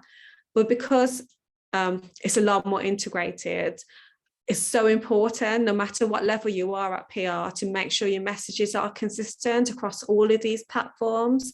If you're writing a social media post, a press release, working on like a campaign, make sure that what you're saying, the stories you're telling, are consistent throughout all of them, to kind of really build on your client's reputation and make them stand out and give them that edge. But like saying this, like, even though here are some like activities that make up PR, but like even though like these activities are like all different, like obviously you got your food photography, your brochures, like your podcasts, it's so important to kind of for us to kind of figure out what the story is, to kind of select, to know what the magic is that we're selling. And that's just a skill we're always kind of working on. And here are a few like activities that make up PR and just a few things that we've done at Liquid. I mentioned Maple before. At Maple, we do like podcasts for them. We do a lot of food photography. Like, it's just fun and it's just different. And it's just a really good way to kind of learn more about PR and kind of become a well-rounded professional. You're gaining skills in all of these different areas that you'll take with you throughout your career. So yeah, that's just like the landscape in brief. I'm going to pass you on to Ellie now. Hi guys, so I'm going to talk about the rise of digital and social in PR. So my role spans both our digital and social teams. Sometimes in agencies, your digital team will include social media, but because social media is so huge, we actually have a designated team at Liquid. And we think this really gives us the ability to offer a comprehensive service. As Taryn said, it means your messaging is aligned throughout all of your channels, whether that be your website, your social media channels, or what you're putting out to the press. And we think that's what sets us apart. As I said, we have designated teams for it. And this means like the scope and variety of careers in PR is evolving. Like, I came to do work experience at Liquid to do it in PR, but then I found out that I really enjoyed doing the digital marketing side of things. And it just shows like how important that experience is to know what you want to do. And it shows how huge PR is. So you have such a variety of jobs that you could do within that. And as we say here, by developing your skills in digital and social, like Antonia said, sometimes PR people write social media posts, sometimes I write a press release. It just means like you're really well-rounded communications professionals. So never say no to anything that people give you, like say that it's not in my job role, like everything in your job role. So don't turn anything down. So I'm just going to take you through what we do in social media marketing and then digital marketing. So social first. It's so much more than sharing selfies on Instagram and TikTok. I'm sure you all know that by now. But just to make that point clear, there's a lot more going on than just sharing what you're doing at the weekend. The main thing we use social media for is raising awareness, especially for our e-commerce clients. This can drive sales. But also when it's just a client who's wanting brand awareness, it's a great tool to use. So what do we cover? So we cover organic social. This is probably the majority of the social media that you'll see on a day-to-day basis. It's any social activity without a paid promotion, basically. So clients use this to create a brand identity and continuously putting out relevant content to make sure your consumers are seeing the right things that you want them to see. Reactive community management, I think, is assumed to be what social media managers do the most of the time. It's responding to comments, sharing posts, engagement with your consumers, like whether it's positive or negative, we have to deal with both. But it's keeping close with your fans and followers and building brand loyalty, because if there's a personal connection there, people are going to be much more likely to come back to your brand and remember them for a good reason. Proactive community management is similar, but it's just planning ahead for expected engagement. For example, some of our brands have conferences, shows, a lot of in-person events, so you can anticipate engagement and plan ahead for this. Paid social is what it says on the tin. It's advertising content with the goal of targeting specific consumers. there's a big debate going on at the moment about data sharing and kind of whether you want to share your data with people such as Facebook. Being in social and digital marketing, I would love you to share your data because it means we can show you more relevant things. But obviously it is a touchy subject for many people. But we can be really specific with our targeting to the point where we can target your interests and stuff and your geographical area. But it's only for good reasons. We only want to show you the best content. So it's never, well, from us anyway, it's never a bad thing. Influencer marketing, also similar, but it's choosing influencers based on their audience and whether they are similar to your own brand's audience. So this differs for every client we have. But basically we contact influencers for endorsements and product mentions just to like grab their audience's attention and hopefully interest them in our brand. But yeah, it's a really effective way of marketing and we really enjoy it because it means you're kind of interacting with an influencer and they're usually really keen to be involved with the brands. And then another simple one is live social for events. So stories, Instagram lives, YouTube lives, these all have great engagement levels because people love being nosy and seeing what's going on live. But another thing I wanted to mention is we've been taking on TikTok at the moment. We really wanted to take on TikTok in the early stages because we knew it would be a really fun way to like engage with it. We started on the Liquid channels, just doing trending sounds, trending videos. But then we've also used it for some of our clients with like branded content, and I'll show you 2 examples here. So this first one is of our in-house development chef. And why aren't you in uniform? I'm sure many of you have heard that sound before. And then this example is kind of a more corporate one for our brand Maple, as Antonia and Taryn have mentioned. If I can just...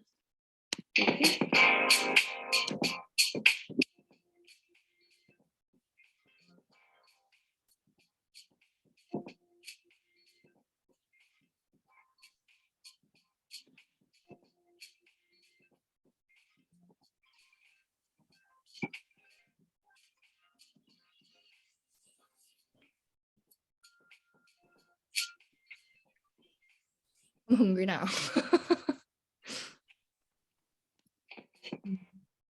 Cool, so I'll now move on to the digital marketing aspect. So as you'll probably expect, COVID has really accelerated the rise in digital marketing because general marketing didn't really work. Say you went, like brands were posting on billboards and stuff like that, who was going to see that in COVID? So digital marketing like went through the roof in 2020. In 2020, 72% of marketing spend in the UK was allocated towards digital marketing. I think that stat just shows it all, like it shows how important it is. And I feel like it will continue to be just as important. So just to kind of run you through what I may do on a day-to-day basis for our clients. PPC is pay-per-click advertising. So this is when the advertiser pays a publisher when the ad is clicked. So this is what you see in Google search results before you see your actual results. So they're the little ads that come up and they're just search and word ads rather than display ads, which I'll come on to later. SEO is search engine optimization. This is the process of improving the quality and quantity of website traffic to a website or web page from search engines such as Google. This targets unpaid traffic, so this like has no spend in it whatsoever. You're just trying to increase high ranking keywords in blogs and web copy. So you want to put terms that people are searching a lot for in your web copy so it comes up on the Google search for them. So this is a really good way to kind of get your content higher in Google. So you want it on that first page of Google in those first 10 searches. The next is email and customer relationship management. And this is the way in which a business interacts with its customers. It's not just email marketing, but this is the predominant way many of our clients certainly decide to do it. It can also be telephone, live chat, marketing material, but it is most commonly email marketing, aiming to not get into spam. That's the key aim for most email marketing solutions. Web development is something we're developing at Liquid. We can make WordPress sites in-house and we can manage small sites ourselves. But we do manage bigger sites from the back end for some of our clients.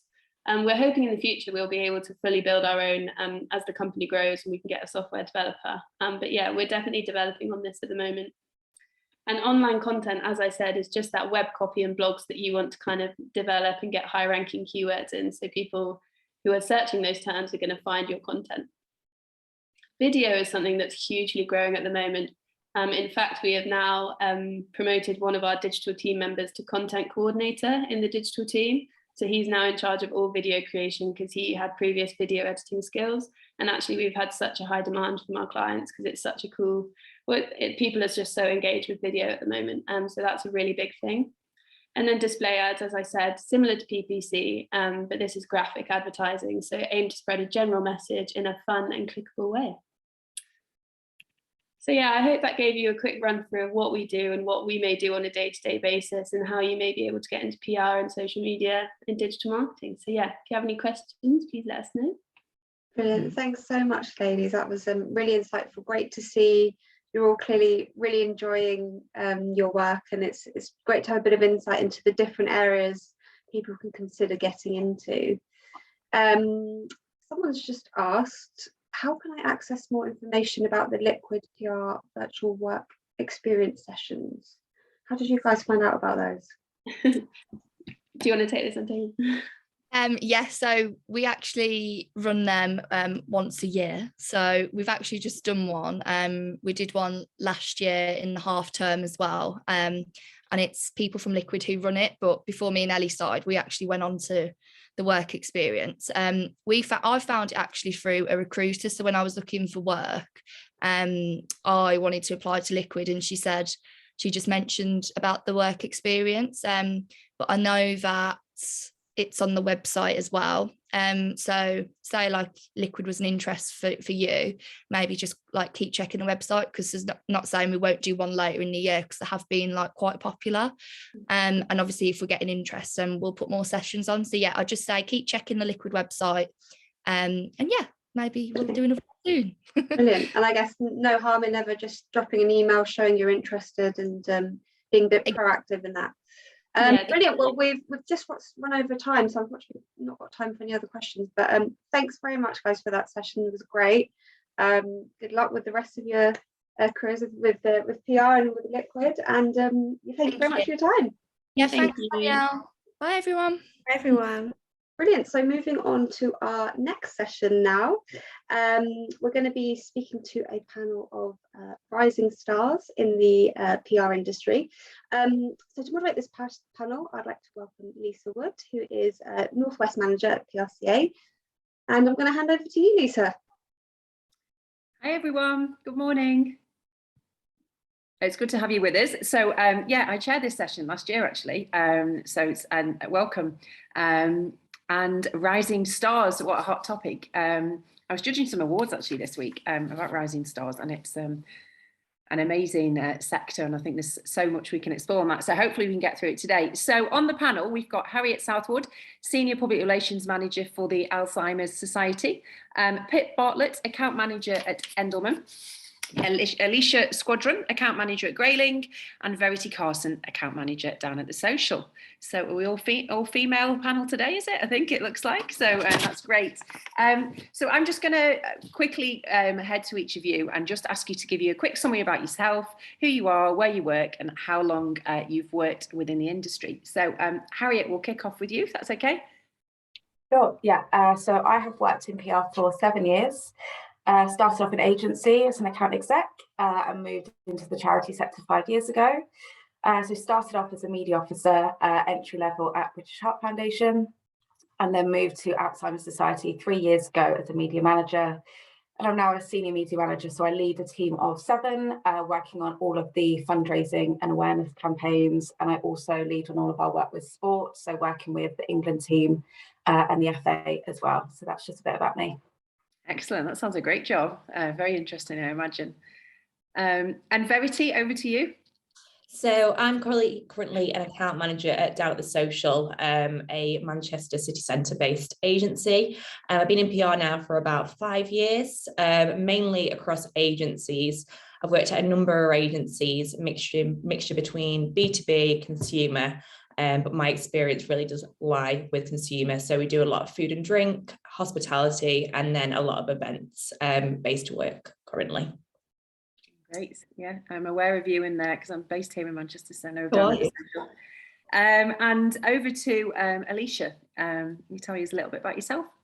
Yeah, so I'm an account manager at Grayling in the Bristol office. I'm based in Bristol, and I've been working in PR for about 3.5 years now. I started my career at Grayling, so I've been there basically my whole career. My remit is mainly sort of consumer clients, although I've got some B2B experience, but specifically in the food and drink, hospitality, retail, and education sector. And some of my main clients over the years have been Yo Sushi, M&S, and the Ivy. So that's kind of, yeah, that's been kind of my experience. Oh, nice. I love Yo Sushi. I hope you get a few freebies there. And Pip, over to you, last but not least. Hi everyone, I'm Pip. I'm an account manager at Edelman. I've been working at Edelman for about 3.5 years, but I've actually only been on the PR side for about 1.5 years. I started my career at Edelman in their marketing team, so I was doing a lot of their internal marketing before I moved over to the client PR side. So for the last 1.5 years, I've been working on Edelman's technology team. So we work with all sorts of tech clients, ranging from big names like Samsung and HP, but we also have a startup arm as well. But yeah. Great, thank you. Right, okay, so we'll kick off with some questions. So I suppose it kind of really what makes a rising star. You know, the PR industry is extremely busy at the minute. I know there's obviously, from talking to agencies and in-house at the moment, a fight to find talent as well, but obviously trying to stand out in the marketplace as well, when people are maybe trying to poach other people as well, and make yourself sort of really shine. For me, being a rising star in that industry, I suppose, what are the secrets? I mean, I've got kind of a question saying, what do you think does make a rising star? How do you sort of differentiate yourself from other people within that sector? Pip, I'll come to you first, if that's okay.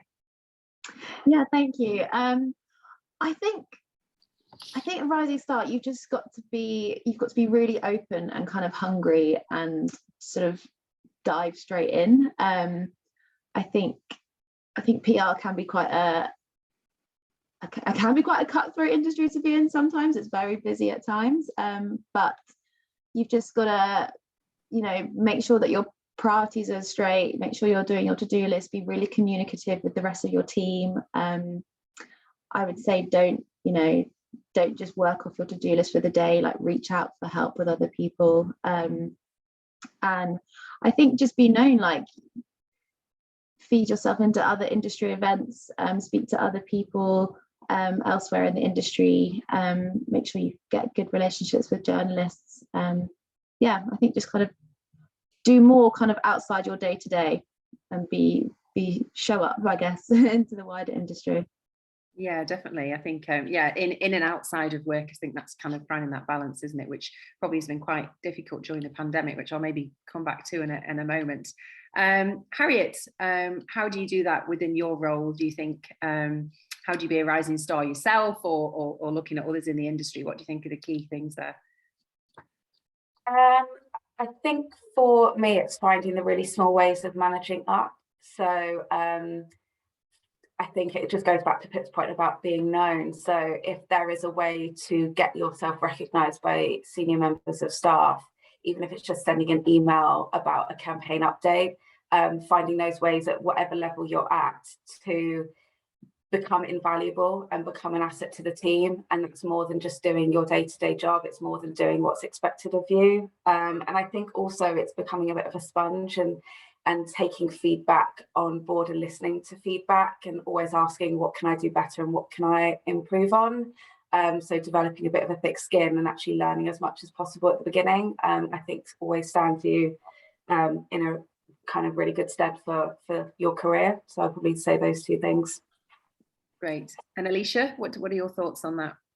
Well, I agree with everything that's been said as well. But I also think for me, finding your niche is very important. So something that you're really passionate about, and that you sort of become known for across the agency. So for instance, in my case, I've always been extremely passionate about D&I. I'm LGBT myself, but then also kind of diverse in the sense that I'm not British.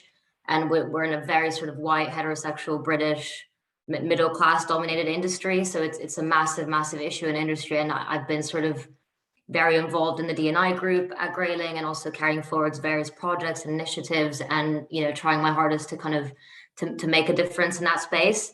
So I think that's probably what set me apart in a way from others in the agency. So I think if you've got a passion in something and want to work to improve it, then just go for it and find out what it is that you're really passionate about to stand out, essentially, because it will pay off.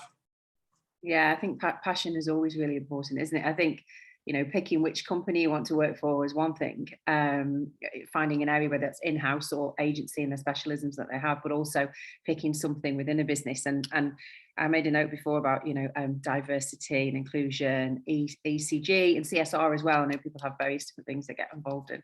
And over to you, Verity, as well. What do you think makes somebody become a rising star?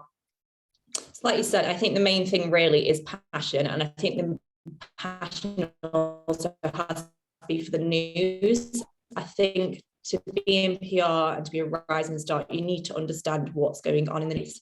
I think you need to keep on top of it. I think if you keep on top of the news, you can identify what journalists are looking for in PR campaigns, PR stories, which makes you more likely to get the coverage that you want. So I think the most important thing is sort of a passion for the industry. And like they've said, putting yourself out there and, getting yourself a bit known and building relationships with journalists. So that when you do have the campaigns to put forward to the journalists, they're more likely to reply and to publish the story you have in mind. Okay, that sounds great. That's really good. And we've actually got a question here, which I'll throw out to you now, anonymous attendee. What do you find the most challenging part of working in PR? So I'll come back to you, Verity, just on that one. So the most challenging, sorry, what was that? I think my internet went a bit funny. The most challenging thing. What do you find the most challenging part of PR, of working in PR? I think it definitely is, particularly in agency, you can have with a small to medium agency like I work in, sometimes you have quite a lot of clients to work for, and a lot of the time they can be different to each other. So it's understanding, how each brand is different to the other, but also making sure that you understand all the messaging, which can sometimes, when you're taking on board a new client, can take a lot of time. So I do think it is that, and I think it is a lot of the time with PR agencies, there's a lot going on. So I think it's making sure that you're really organised to make sure that you can keep on top of it. So I think that's the most important thing, being organised. But, the challenges are that when you have a new client on board, when you've got multiple clients in agency, it can sometimes be difficult to keep on top of it. So keeping with your to-do list and your organisation, I think, really helps with that. Yeah, I agree with that one. I've seen you nodding there, Pip. Have you got anything to add to that? Yeah, I completely agree. I mean, I work with two big clients, each kind of have their own clients within them, and I think a lot of the time clients think that you only work with them and them only. They don't kind of realize what else is going on in the background. So I think it's just a case of making sure you give them enough attention, but then also managing your priorities and managing to-do lists and expectations, and then I think on the expectations front as well, just being seen as that client advisor, especially if you work in an agency, being seen as a client advisor. And I think a lot of the time some clients set these like really unattainable KPIs or expectations for earned coverage, for example, and a lot of the challenge is actually using your agency knowledge to push back and say no. You need to lower your expectations here, or target something different. Yeah, I say that's challenging sometimes. Yeah, I agree. It's always a hard side. Has anybody else got anything to add to that, Alicia, or anything? Yeah, I mean, but very similar to what they've said. So yeah, it's just kind of balancing. At one point, I think when I started, I was on like 8 or 9 clients. So it's just balancing. Yeah, very, very different. Like you'll be writing like a very corporate HSBC press release, and then organizing like an influencer event or something for the Ivy. So doing completely different things as well throughout your day. So you need to really get out of that corporate HSBC mindset to then go into a more kind of influencer consumery mindset, and you have to adapt to various styles of writing. So yeah, I guess it's just about adapting and managing your time. But it does get easier throughout the years. that helps. No, I know what you mean. Yeah, and Harriet, have you got anything to add to that? I suppose slightly different, maybe being in-house to agency. Yeah, no, it's interesting because I think there is definitely similarities with in-house and agency with kind of setting expectations and dealing on multiple projects. But I can probably answer from a charity perspective that you're trying to do more with less, and you're trying to get more coverage than you have done any other year, but with less budgets. So that is a big challenge. And I would also say that the pandemic has also affected how you engage with journalists.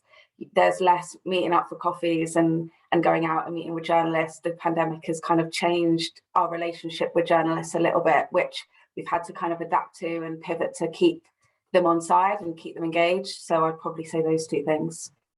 Yeah, that's so true, isn't it? We did an event in Manchester a few weeks ago with some journalists, and it was so well attended face to face because people just wanted that chance to say hi. I've never met a journalist face to face before, or just to pitch, and it was a really good opportunity for that. So I think the pandemic did hinder that a little bit, didn't it? Those natural relationships that you normally have. So I think there's still a lack of knowledge out there about what PR and comms is as an industry. I know the PRCA tries to do quite a lot of that through sort of grassroots work and through schools. I know my family still even ask me what PR is half the time. I don't fully understand, and my daughter. But why did you choose PR and comms, and what's helped you to get where you are? And what advice would you give to anybody else who's set off a similar direction? So maybe a little bit of interest to your background. Did you do training in PR? Did you fall into it? Or was it something you understood, or be interested to know? I mean, Harriet, can we start with you, if that's okay? Yeah, I did not go down the traditional route. I did the classic Google search of what career I would be best suited to at university, and it was one of the things that came up. Didn't think much of it. And I spent 6 months in Ghana working on public health campaigns, and it wasn't really PR at all, but it was just enough for me to get a bit of an understanding. So I was had a break from university, so I went back and did my final year, and I thought I'll just ask for an internship with a local agency. Contacted them, they said no. I went back and said, what about 3 days? They said no. What about a day? They said no. And I said, I'll just meet you for coffee for half an hour.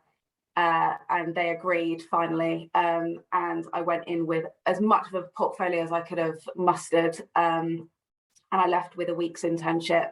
And then they offered me a job after graduating. And that was my entry into PR. So I think my advice would be that all it takes is a couple of days to kickstart your career, and do not take no for an answer. Because if they hadn't have given me that break, then I don't know what my next move would have been. I didn't study PR, didn't do anything degree-wise based on PR. So that was my entry into PR. So I definitely say kind of, a week is all you need, squeeze every opportunity. And going to a small agency for me really helped because I was working with the founders and I had one-on-one kind of feedback from day one. So you kind of develop an ability to kind of work beyond your job remit right from the very start. So and the only other piece of advice that I did was I looked for the training and progression opportunities rather than the salary when I started. I thought I'll go somewhere where I can squeeze every possible opportunity I can, rather than going for the highest paid job. So that's a bit about how I ended up in PR. Great, I like that story. Very similar to me, actually. I didn't have any formal training, kind of fell into it and loved it. Alicia, I'll come to you next. So I moved to Bristol for university and I wanted to do journalism. So I feel like that's quite a classic story that you start to do journalism at uni and then you kind of learn what PR is, because I didn't know what it was, but I had a few modules, so I offered to me, so I took them, and then I realized it gave you a lot more opportunity to be creative, I think, even in writing, because the reason I wanted to go into journalism was because of my love for writing, and obviously there's so much of that in PR. So it kind of fascinated me a bit, and then I did a couple internships throughout university as well, which is kind of what helped me get my foot in the door, and it helped me realize what I liked and what I didn't like. So I think my advice would be, if you can, to get some work experience. That there's like paid schemes out there for longer terms, but also unpaid ones for kind of shorter term. And it's really useful, not only in like in getting the practical experience, but also in kind of networking and meeting the right people. Yeah, so I also interned at Grayling when I finished uni, and then so that's how I got the job at Grayling. So for me, it was very, very useful. And I think companies do like to hire people that are sort of tried and tested in a way, like if they know that you're a good fit for the team, and that you can do the job because they've seen it through work experience, and that's a really good way to kind of get in. And I think what fascinates me about PR in general is just how behind the scenes it is, but how powerful it is. So no one really knows what it is, like the amount of times I meet people, and even my own family, I still think I don't know what I do. But it's just so powerful, and it's absolutely everywhere. So like so much of the news that we consume, it has been arranged by a PR person. All the interviews we see on the news, that's been arranged by, a comms team or a PR person. So I just think there's so much work that goes on behind the scenes that people don't know about, but it's extremely powerful, and it really kind of shapes the way people think of brands and organizations. So I think if it's used, for good, it's extremely powerful. And that's what kind of drew me to it. That's important, yeah. And I think there just really does need to be more of an awareness about what PR is and what a career it is and the opportunities. I really do agree with that. I think you see so many TV dramas set around law or other things, but there's not many around sort of PR. And I think that would be, really important to see some more role models in that world. Pip, I'll come to you.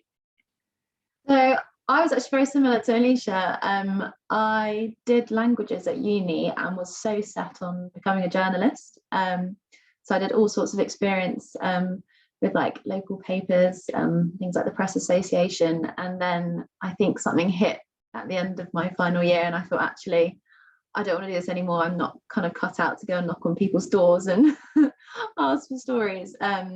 And similarly, it was more the kind of writing that I enjoyed rather than the actual kind of hard and fast journalism. So straight after uni, I did an internship at a publishing agency, very randomly. And it was at that agency that I started to manage their social media pages. And I thought, oh, this is quite interesting. I'm sort of, because their social media and Instagram was like really rubbish. So I sort of took it upon myself to try and boost their numbers. And I thought, oh, I actually quite enjoy this. So then I started looking for marketing jobs. And that's how I joined Edelman in their marketing team. And then it was more just out of my curiosity. So I was doing marketing for Edelman for about 2 years. And then because it was a lot of internal marketing and I didn't really fully understand what Edelman did as a company.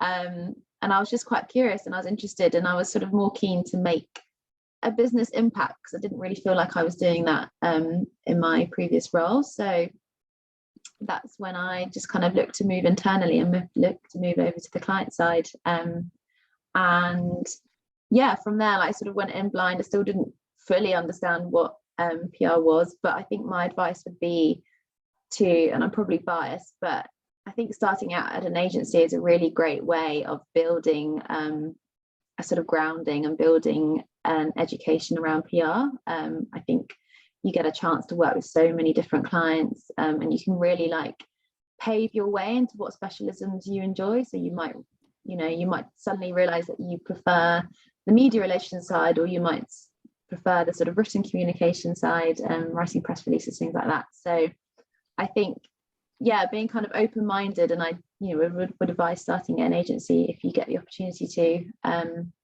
And yeah, I think just be hungry, and there's lots of experience around. So just sort of send emails, ring up smaller agencies and say, can you give me some time? Yeah, and I think I'm sure they will. And Verity, over to you. Yeah, so same really as Pip and Alicia. I actually studied journalism as well at university. I'd always had a keen interest in the news. So when I was doing my A-levels, I was sort of split between journalism and PR. And I ended up doing journalism at Manchester, but in mind that it would be one of the two that I'd go for. It's a bit of a cliche really, but I always say no day is the same in PR. I think when I compare my job compared to other people around me, I think it's so much more fun. Really interesting industry and always exciting. But what I did during my time, so I did a handful of internships as well before securing a full-time PR job. They were across PR agencies, in-house communications, and then journalism as well. And I think by experiencing the different areas that I could go into, I worked out from there what I enjoyed the most and what would suit my skill set the best, really. So I'd always say it's a good idea to experience different areas of PR and comms through paid internships before deciding on what sort of full-time job you want to go into for PR. The more you experience, the easier it is for you to figure out what area you would like, what is for you in PR and comms, really. Because I think agency isn't for everyone. Like Pip said, though, I think it's a really good way to start out. Agency is because you learn a lot of skills quite quickly. But yeah, agency isn't for everyone. I don't think in-house comms is for everyone. So it's sort of what suits you the best. So I think if you do it earlier on with internships, see what you like and what your skill set matches to. I think it will help you later on with a full. Yeah, definitely. There's such a mix, isn't it? And all agencies are quite different as well. I think sort of if you can get work experience in a few different sizes or types is really important. So in the beginning, how did you set yourself apart from others who wanted the same job? So when you were starting out and you were trying to get your foot into the door, and obviously there's a lot of competition out there, how did you, I'll go to you first, Alicia. How did you feel like that you really sort of made yourself stand out? But because for me it was through work experience. I think in those 2 weeks, I think I just kind of showed that I was extremely determined and curious and willing to learn a lot, and also having a good attitude to feedback, which I think is really important, and companies really look at that. Because we've had a few interns recently, for instance, that will just they'll get really offended or defensive if they get feedback, and I think it's so important to show that you're willing to always learn more. And to take on feedback from people that have more experience than you. So I think having the right attitude is very important, because skills come over time. I'm still learning new things every day, but I think coming in with the right attitude from the get-go is kind of what will set you apart. And also just showing that you're a good fit for the team as well, that you're kind of interested in people's lives outside of work, and that you get on with people. Because ultimately it's kind of a people industry that we're in, isn't it? Yeah, totally. I think that's really important, isn't it? And just going that extra mile, isn't it, when you start out as well, so you can be a bit more visible within the business. And Verity, I'll come back to you. What's your thoughts on this? Similar, really. I think when you're coming into it, you need a positive outlook, positive sort of outlook on what you want to do for the PR industry. But also I think it is important as well to learn from the people that the director level account managers, absorb it all. When you're there, obviously when you first start out, it can be quite daunting, quite a lot. But I think the more you listen, the more you take like you said, feedback on board, the more you learn and the quicker you learn. But yeah, I think also showing exactly like I said before, the passion for the news and the industry as a whole. I think if you show that to account managers, directors, are more willingly going to help you out. And yeah, so I think definitely absorb it all and take on board everything that people are saying to help you out. Definitely. And I always think sometimes when you're starting out, you're quite scared to ask questions, but I think it's always really important, isn't it? I think people appreciate you asking a question and doing something wrong as such. But and Pip, over to you.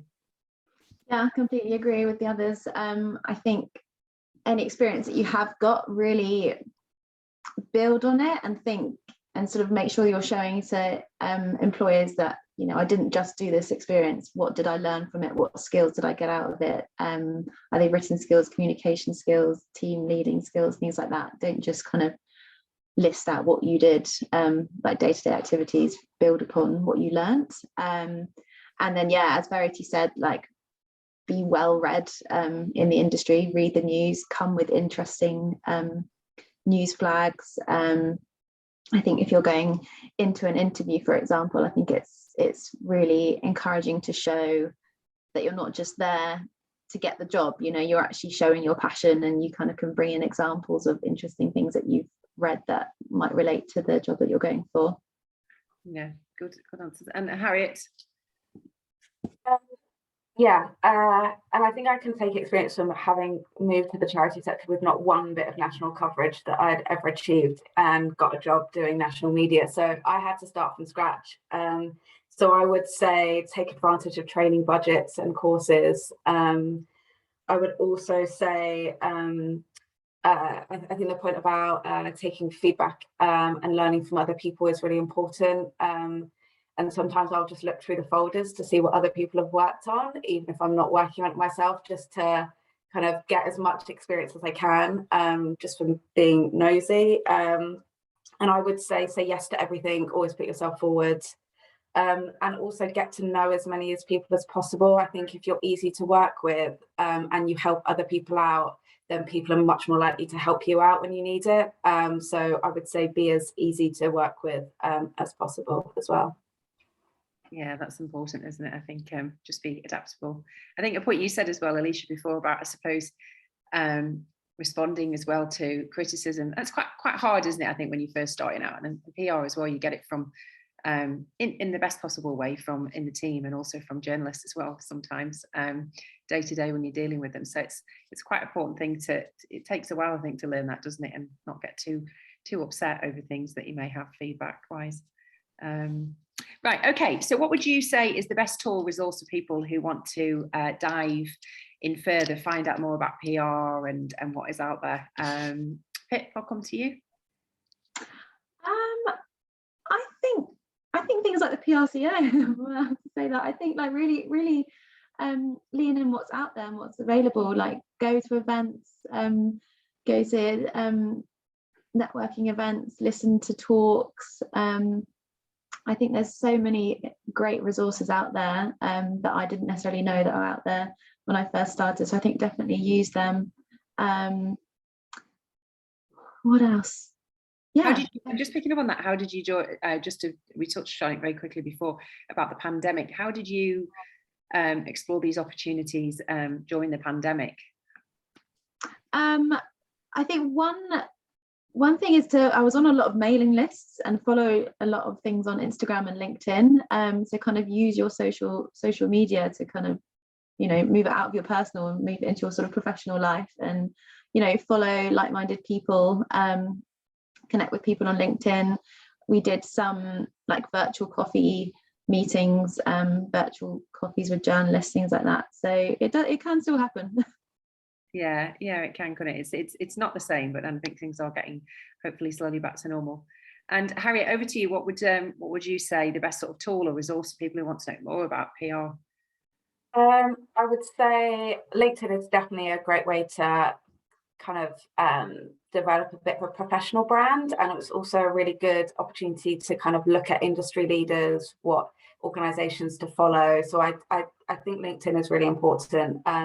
But I've personally really benefited from mentors and having mentors throughout my career from the very start. So as well as applying for jobs, I do think it's worth contacting kind of PR people to see if they would be open to even just a half an hour to just find out a bit more about them and how they got into their career. So I'd probably say those two things, as well as PRCA and all of the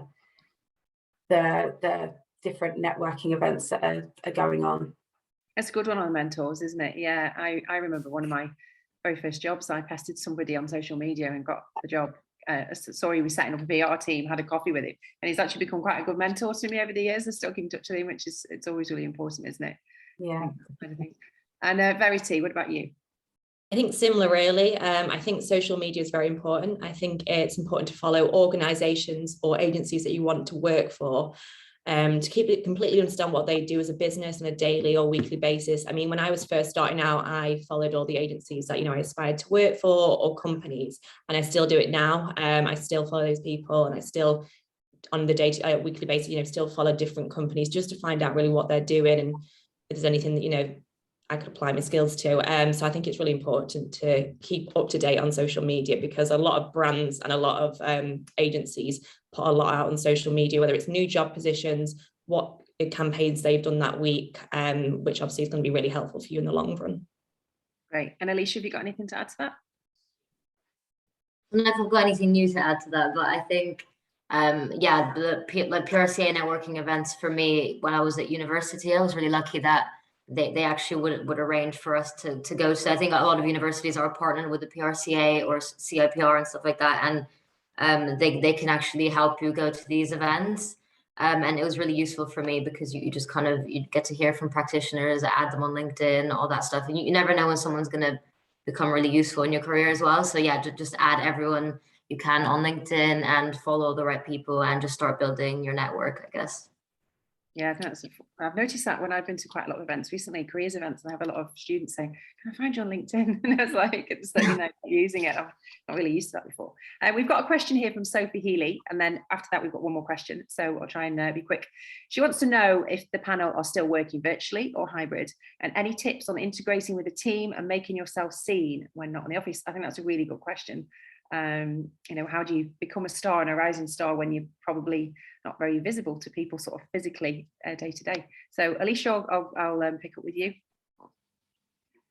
So we're currently working like a hybrid model. So it's 3 days a week in the office and then 2 at home, but it's very flexible. So if you want to, like, for instance, I prefer to work in the office because it just, I like to get in the mindset of working, and I like to kind of separate house and work, but that's a personal preference. I work 5 days a week. But yeah, they're very kind of flexible to people's needs. So I think that's one good thing that has come from the pandemic, like especially people that have got childcare and stuff like that. So, you know, it's not kind of set in stone that it's 3 days a week. I think it's tricky, like how to kind of set yourself apart. I guess just joining as many kind of calls with people as possible. Like if you've got questions for your managers and stuff, rather than just sending them like a Teams message, just, you know, jump on a call with them. So you're kind of in a way still getting that face-to-face time. But yeah, it's tricky. And then if it's like a fully remote role, then trying to arrange socials and trying to meet your team in other kind of ways rather than just work. Is anybody else working fully remote? I don't know, put a hand up. I am. Harriet, and how do you find that? How do you keep visible? It is tricky. I think the only thing that I'm encouraging my team to do and that I do is don't wait for someone to ask you for an update, because they're less likely to if you're remote. Just do a presentation and just send it with all of the amazing work that you're doing a bit more proactively. That's kind of a bit of a shift that we've had to do just to make sure that we're seen as a team. But it is hard. But we try to get together once a month, and we just make that day just off the laptops and just brainstorming, sharing ideas, sharing experiences. So we use the office as more of a hub rather than a space to work now. Okay, that's good. And quickly, Verity, anything to add to that? Oh, I think you're frozen. Pip, I'll go to you. So I think that's going to be it. Oh, sorry, it's waking up a bit then. Pip. We are hybrid, so we're supposed to go into the office 60% of the time of our weekly time, so it's about 3 days a week. But again, it's very, very flexible, and if you can't make that, you know, it's not the end of the world. But the underlying message is that if you do have an important meeting or sort of weekly client calls, it is, you know, if you are expected to be there, then definitely go into the office, and it is helpful. It is much better.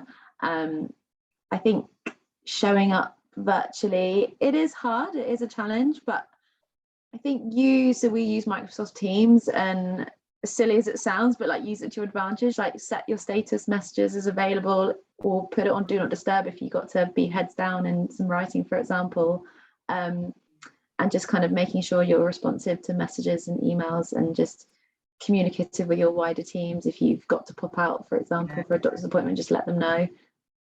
I think that's important, isn't it? I think, but I think things are slightly changing. I'll be interested to see where it all moves going forward. Right, and we have the last question for you all. If you could give anyone listening one piece of advice to take away today, what would it be? So Verity, I'll come to you. I think you've frozen me before, so I'll get you. Apart from, you know, having a stable internet connection when at home, it does sound so simple, but if you want to work in PR and comms, and I think consume as much news as you can. some of the best stories and campaigns that I have, throughout my career have created have come from newsjacking. So from newsjacking, you need to know what is newsworthy at the time. So you really need to keep on top of the news. I think the more you read the news, the more you understand what the media wants from PR in terms of the story. So yeah, definitely more chance of getting coverage. And yeah, so definitely keep consuming the news and keep up to date on it, whether it's through social or, reading different publications every morning, just on top of it. Definitely. And Alicia, quickly to you. Might be really cheesy here and just say to just always be yourself, and like don't kind of try to hide what makes you unique and different, because I think especially in PR we need diverse and different mindsets, and it's always good to bring something to the table, both from a business like case perspective, but also just because people will respect you more for it. So I think just always be yourself. Yeah, be yourself, isn't it? And Pip. Again, probably quite cheesy, but don't compare yourself to other people. You're very much on your own career path. I fell into the trap after comparing myself with friends who had these really cool grad jobs at really cool companies, but at the end of the day, it's your life. So I think start out how you want, do what you want, and form your own path. Yeah. And it's hard sometimes really working out what you want, isn't it? But yeah, it's important. And Harriet, so finally with you. So I would say never expect opportunities to come your way, go out and get them, and always try and be 2 steps ahead of everybody else. So don't just do what's expected of you, don't just do what everybody else is doing, just do that little bit more and trust that it will get noticed, and it will be good for your career in the long run. I like that, 2 steps ahead. Yeah, it's a great bit of advice to end on. So I think that's it. I think we've run out of time now, haven't we, Danielle? Yeah, thanks so much. I'm going over 1 minute, so I was like, no, that was great. Thanks so much for all those great tips and insight shares. It was really, really interesting. So yeah, thanks Harriet, Alicia, Pip and Verity for joining, and thanks very much Lisa for moderating that session. It was great. You're welcome. It's great. Thank Brilliant. you. Well, we've got a 9-minute break now, 2 minutes more than we had last time. So we'll be back at 12:30 for our final 2 sessions of the day. So do stick around and we'll see you shortly.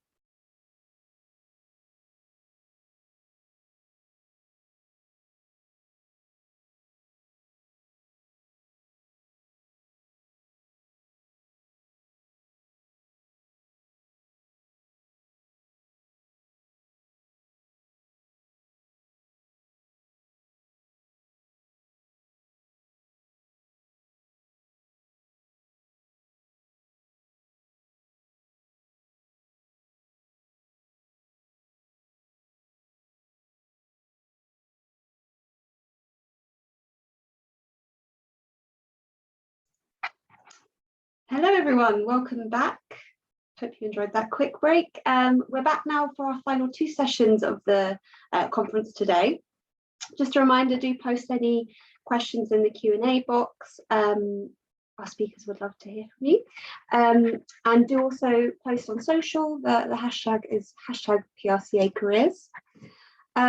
But without further ado, let's get on with our next session. So I'm joined by 2 members of Milk and Honey PR, who are one of our event sponsors today. So welcome to Eloise and Reggie, both senior client executives at Milk and Honey, who are going to be discussing what makes good PR. So I'm going to hand over to you guys straight away. Perfect. Thanks so much, Danielle. I'm just wondering if you'd be able to potentially put the slides up. I think we might have some issues with sharing a screen, if that's possible. No problem. Give me 1 sec. Thank you.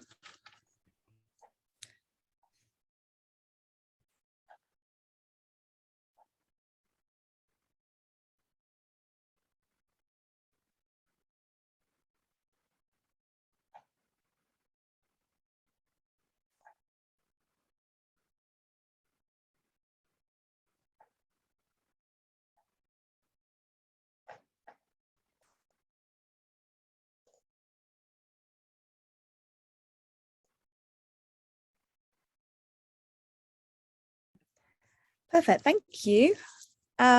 Great, so thank you for the introduction, Danielle. as she mentioned, we will be discussing kind of what makes good PR today. So we'll be looking at kind of some cool campaigns that have worked, what hasn't worked well, and just some of the best kind of tools and things to remember in terms of creating a successful PR campaign. So just to introduce ourselves, a short one. I mean, as Daniel said, I'm a senior client executive. I'm Eloise. I've been working at Milk and Honey PR for just over a year now. I've been in the PR industry for just over 3 years. Kind of have a background across consumer and B2B clients across various different sectors. And yeah. Brilliant. I'm Reggie, also a senior client executive at Milk and Honey. And I think for me, I kickstarted my career at Milk and Honey. I joined about 1.5 years ago as an intern, and I've sort of been able to, work my way up to senior exec. And in terms of clients, I've also got a range of clients across different sectors, but sort of mainly in the B2B and tech space. Perfect.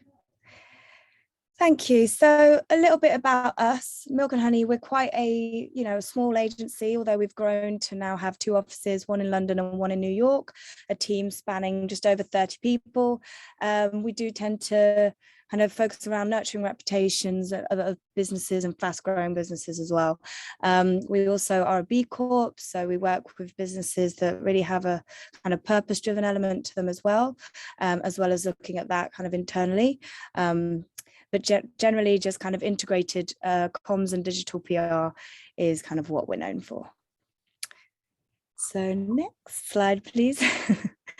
So how do we do it? We could probably go straight to the next slide, actually. Just to give you an overview, as mentioned, PR is essentially publicity. It's really about getting people talking and driving that awareness about your brand to key audiences. So we want to kind of put your brand in the spotlight, drum up some press, making a lasting impression. And we're just going to talk through, kind of as I mentioned at the beginning, some of the ways to do this and some of the good examples and bad examples of PR that have happened in the last couple of years. On to the next slide, please, Danielle. Thank you. So first things to remember, whenever you're planning a PR campaign, research is such a huge part of that initial process. Forward planning anyway to kind of look ahead of what you want to be doing is obviously part of that. But in terms of your research, I'd say the key points that are always worth remembering are knowing who your audience is, remember what interests them and what are they kind of going to be looking for as part of your brand. As part of your research as well, you'll be tying into the news agenda and current trends. Again, you'll see some of the examples later on, but you can see how it works when it works well and when it doesn't work well. But it really can prevent you from being potentially tone deaf if you're kind of aware of what the wider public is feeling and that sentiment, to ensure that you're going to be creating campaigns that align with that. And finally, really staying true and authentic to your brand. So again, it kind of comes down to maybe the values of the brand or some of the messages that have been communicated in the past, and that you might be aligning yourself to, say, an issue that makes sense to your brand, and you're not just kind of aligning for the wrong reasons or just for some good publicity. That's when we've seen instances, for example, you might have heard of the term greenwashing, when it's just a case of, oh, well, we want to be good for the environment, so we're going to do something that hasn't really got much of doesn't really feel like genuine, and that people will see straight through it. So yeah, remember to stay true to your brand and be authentic. Next slide, please. Thank you. Oh, sorry. There you go. No worries. Yeah, so I think also, whilst we're also looking at things to remember, I think it's also worth looking at some of the elements of good PR. And I think one very important area that's not discussed quite a lot is stakeholder management. So I think for me, in my experience, at least, sort of learning about PR and what you'd be doing as a PR professional, I don't think that's something which I found a lot of guidance on. But, in your role as a PR professional and in your PR career, I think stakeholder management is very essential, because I think in the entire process, from developing the ideas you're going out with to also developing the campaigns, you're going to be managing stakeholders, speaking to CEOs of businesses, and also, heads of communication. So I think it's very important at this stage and all through the process to make sure you're managing expectations and you're promising on stuff you could actually deliver. So you just keep that sort of relationship going quite well with these stakeholders. And another element to consider in terms of good PR would be a proactive and reactive approach. I think a proactive approach allows you to sort of get out there and control the narrative in terms of what you're putting out there to the public. And I think this could normally be guided by either the news agenda. This could also be guided by some of the developments within the business. But I think it's very important to have, that framework in place to ensure you're going out to the media proactively and you're delivering on your ideas proactively. And whilst that is a very important aspect of PR, I do also think it's very important to have a reactive approach as well. And, this could either be in terms of, sometimes you might have journalists looking to speak to experts. It's good to have those frameworks in place to ensure you're able to provide these journalists with good relationships with access to these experts they might be looking to speak to. And also when we look at reactive approach, some companies might go into a situation of crisis. So I think in those sorts of situations, having your strategy in place and manage these processes is very important as a PR professional and for the general good of PR. And I think another very important element of PR is relationship building. And with relationship building, this goes beyond just the relationships you build with journalists, but also, as we mentioned earlier, with your stakeholders, the key stakeholders you'll be speaking to on a day-to-day basis, and also even beyond just stakeholders, also people within your agency and the wider PR industry. I think if you're looking to get into the industry or you are new in the industry, it is very important to make sure you're building these relationships every step of the way, because it would obviously take you a very long way. And one last important element is also clarity, relevance, and creativity.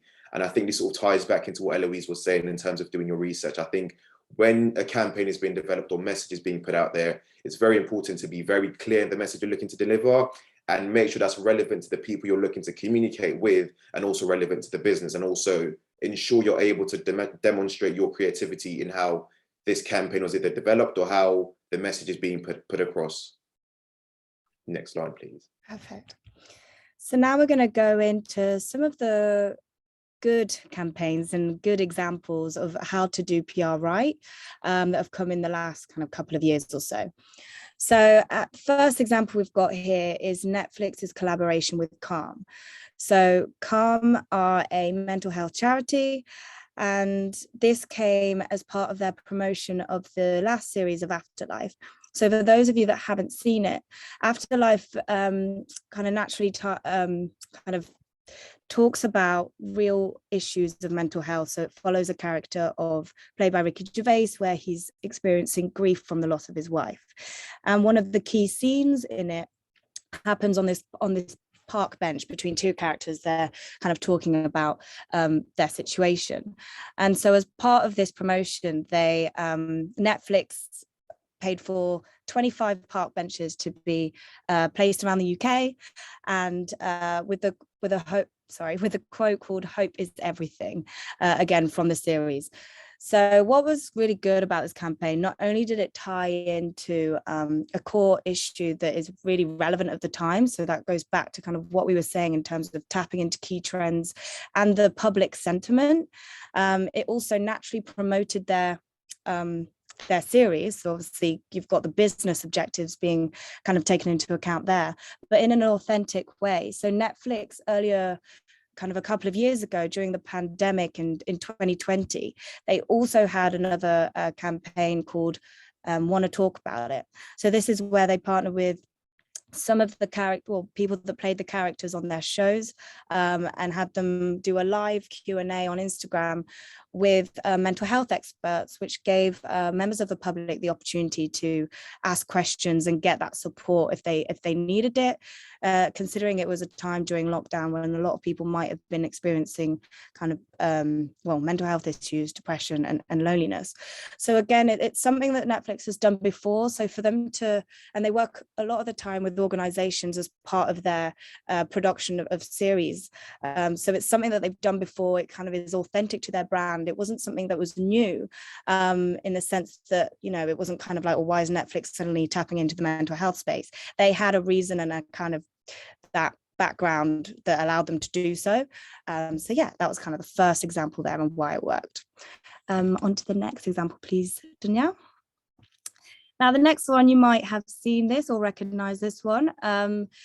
the reason we wanted to show this is it's a great example of how social media has become such a powerful tool of PR in recent years. Traditionally, PR would have been very much kind of getting the publicity into traditional media in terms of newspapers, magazine and the like. But nowadays, with the way the world is going, it's just social media is becoming almost as important, if not even more important. So Weetabix had a very clever campaign where, as part of an ongoing kind of campaign that they have, which is how would you have your Weetabix, they often share kind of different ways to have them.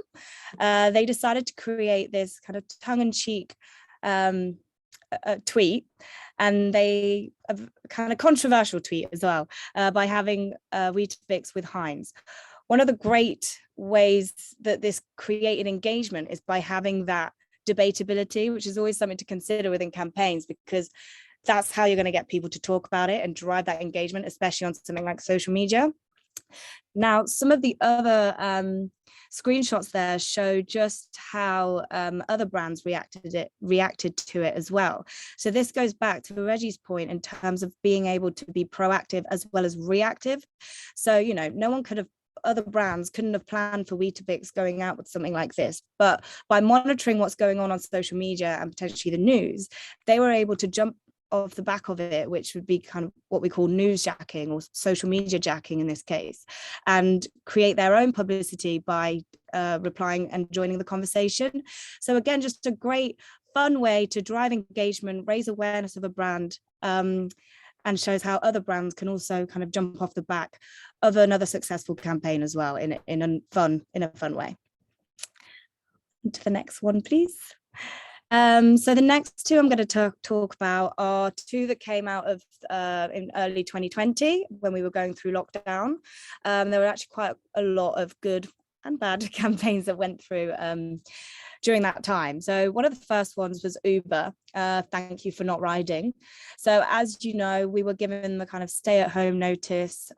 People were encouraged not to travel unnecessarily. And Uber really took that on board and communicated that as part of their thank you for not riding campaign. This is a real example of not putting profit over purpose. So they were able to use their platform and put out this message to encourage people not to take unnecessary rides if they didn't need to, essentially thanking customers for staying at home. And at the same time, they had the message kind of stay home for everyone who can't. And so alongside that, they provided a 10 million free rides to health workers and food delivery workers who were considered those key workers at that time, and really driving kind of the key workers around the country. So again, just a brilliant campaign that was very simple, just using the tools that they had to kind of join that community in terms of helping people through what was a very difficult and unusual time. And obviously when you see kind of campaigns like that that have that good publicity, you know, that's again getting the brand recognized for doing good, which in the long run will help build a brand's reputation. So on to the next one, please. And the final example of kind of good campaigns I want to talk to you about is, again, just a very simple campaign. So we all know KFC's famous kind of slogan is "It's finger licking good." Well, during the pandemic, we all know that we were given kind of hand washing guidance, and obviously hygiene was front of mind. So the KFC recognized, and again, this is tapping into public sentiment, what was going on around the time. They strayed away from their usual slogan, which could be seen as quite a brave thing to do. You know, a brand is known for their slogan, but they just flipped it slightly just to remove the finger licking part as a kind of simple way of just encouraging people to be mindful of hygiene and keeping clean. And yeah, it was, again, they managed to create these billboards, so they've still got that brand messaging coming through and that advertisement, but they're doing it kind of in line with what's happening at the time. So yeah, another great campaign from KFC. Thanks, Eloise. I think it's also important to sort of look at those campaigns where, you know, some brands may have missed the mark, and, you know, this could either be from not considering some of the things they should have considered. And I think the first one we're going to be looking at is a campaign from Burger King. And this was on International Women's Day in 2021, where they posted a tweet saying, you know, women belong in the kitchen. And the purpose of this campaign was, to raise awareness on gender equality, but the use of insensitive messaging there just didn't, sit well with the public. So I think here it's very important to note that even though you might have a good purpose in terms of what you're trying to do, knowing your audience and knowing how to communicate with that audience is very essential. Because here Burger King followed up with a tweet saying they announced the launch of their new academy, encouraging female Burger King employees to pursue their dreams to become chefs. But whilst that was a good thing which was being launched, the very fact that the opening message was, something that was very insensitive just meant the campaign wasn't as successful as it should have been. So again, I think when you do look at these campaigns, it's very important to know you make sure you're not being tone deaf, and also make sure you're effectively communicating to the people you're looking to speak to. Next slide, please. Yeah, and I think another one I just thought would be good to have here to just sort of speak about was an incident from EasyJet from, I think, 2019, where a passenger was on a flight from London to Geneva, and he posted a picture of a lady sat in a backless seat. And I think, again, similar to what Eloise has said, in recent years, we've seen actually social media become a very important component of PR. And I think here it highlighted how it's very important to sort of manage your brand, either in your traditional press and also on social channels as well. Because here, the response from EasyJet obviously prompted a lot of backlash, because they responded saying, can you delete the photo before we look into this? So it prompted people to start asking the questions around, would this not be investigated if we don't delete the photo? And it did come across to a certain extent as bullying. So I think for brands as well, we do a lot of customer facing roles. It's very good to have a community management strategy in place, so you're able to effectively communicate to people, not only on a proactive basis, but also on a reactive basis, where in situations like this, something may have happened and it's obviously worth going back to the customer who may be in distress to just make sure you're speaking to them the right tone and also addressing whatever concerns they might have. Next slide, please. Yeah, and I think the last example we're going to look at today in terms of where brands may have missed the mark will be a Volkswagen campaign from last year, where they said they were looking to rebrand ahead of April Fools, changing their name from Volkswagen to Volkswagen, meaning they're going to be investing more in that drive towards EV.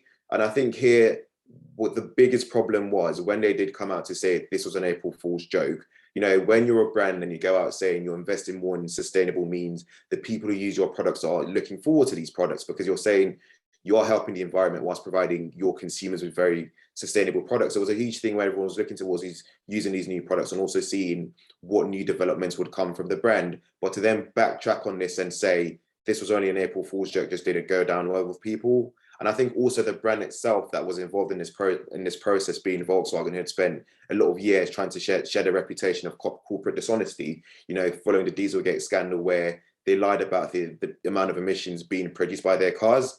I think following on from that to then, go to an April Fool's joke around the same sort of similar topic just didn't sit right with people. And I think here again, one very important thing to note is, as a brand, and it's very important to, bear in mind the people you're communicating with, because this could potentially have worked for a different brand who didn't have any sort of issues in terms of scandals relating to EV and sort of emissions. But because of the past reputation of Volkswagen, this didn't sit right with people. And for that reason, it just wasn't a very, good campaign.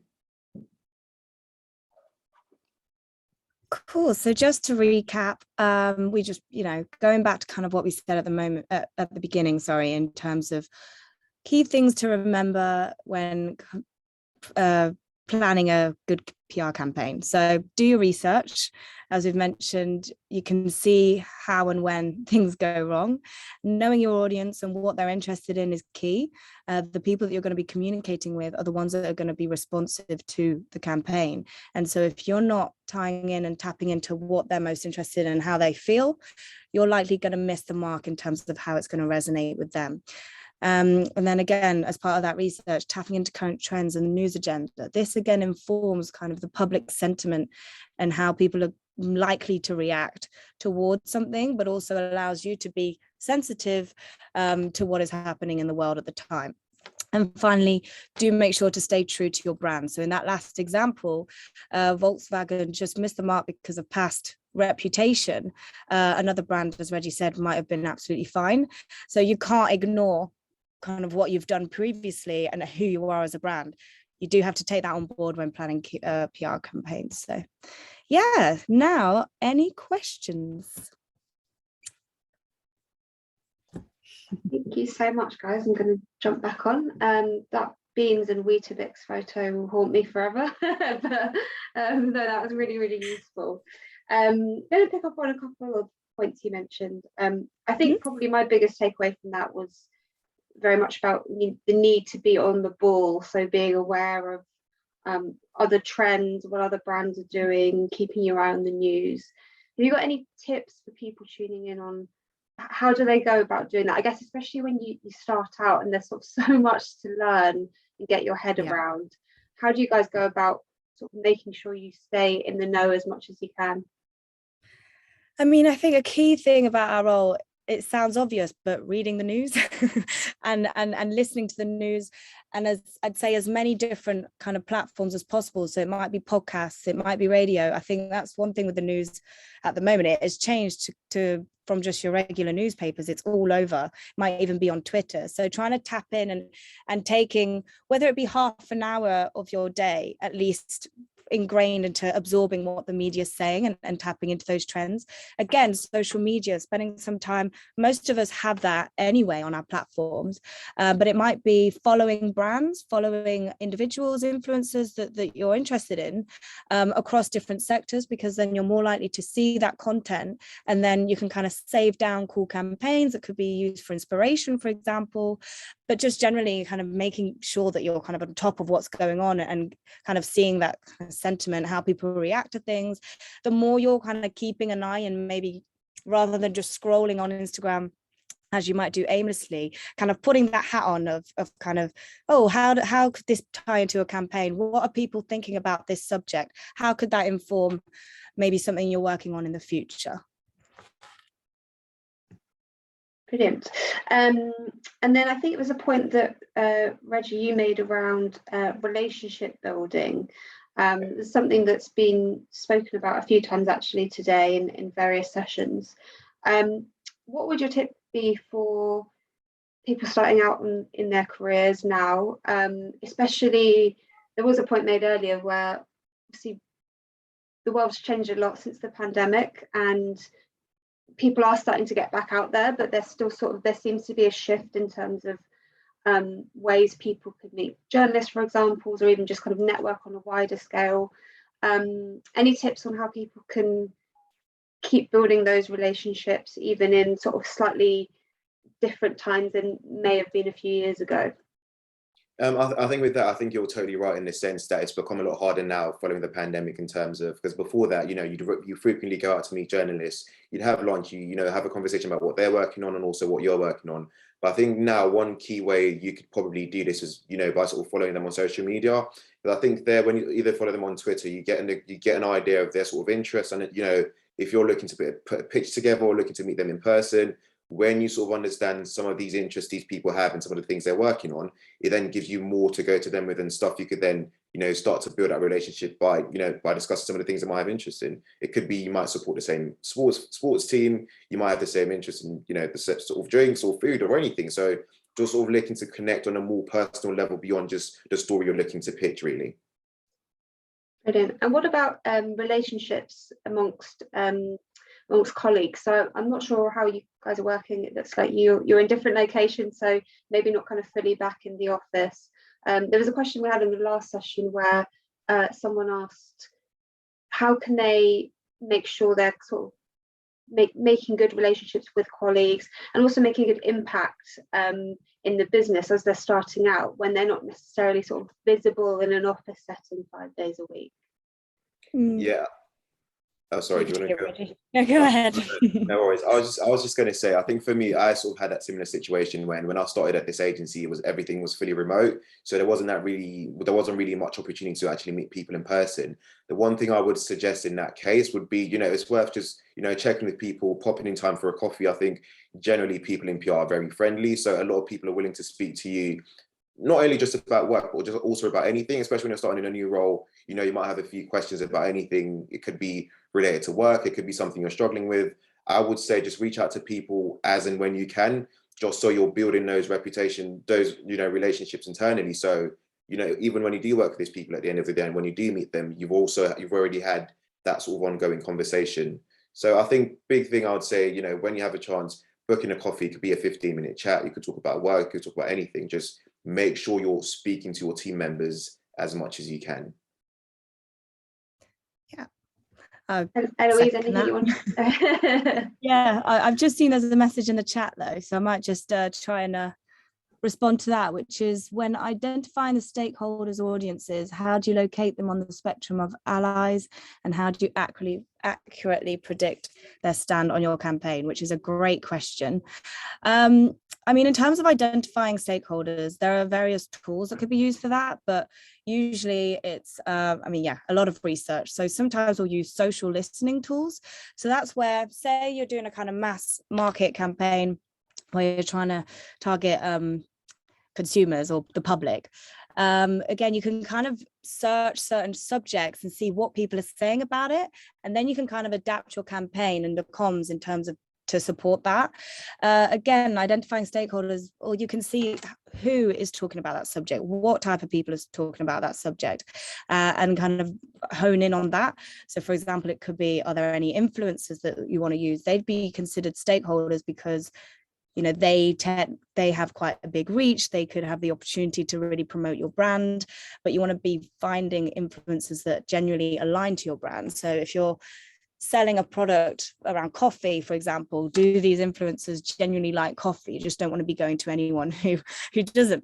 In terms of the kind of more social media, I'd say, is kind of one of the biggest tools for that. It might also be asking your client. So your client may even have a kind of stakeholder list in terms of partners that they want to work with, partners that they want to influence, and that can be a real kind of task in terms of managing the company reputation. And again, how you communicate that externally and internally can really be part of that relationship building. I don't know if there's anything you'd like to add, Reggie, to that. No, I think that's sort of similar to the point you made earlier about research. I think research will guide a lot of this work you're referring to, because I think that could either be in terms of looking at the business competitors and just looking at the people they're looking to speak to, because I think sometimes you could have the right message, but you might not be speaking to the right people. So understanding the important components, the message, the audience, the platform, and just making sure reaching people across this right platform through your research, I think is very important.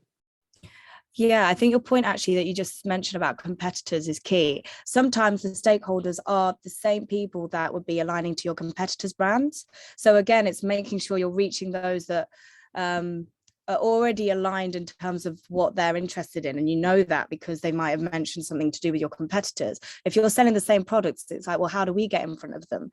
We already know they're interested in this. So it could be, this is where social media sometimes comes in. It could be,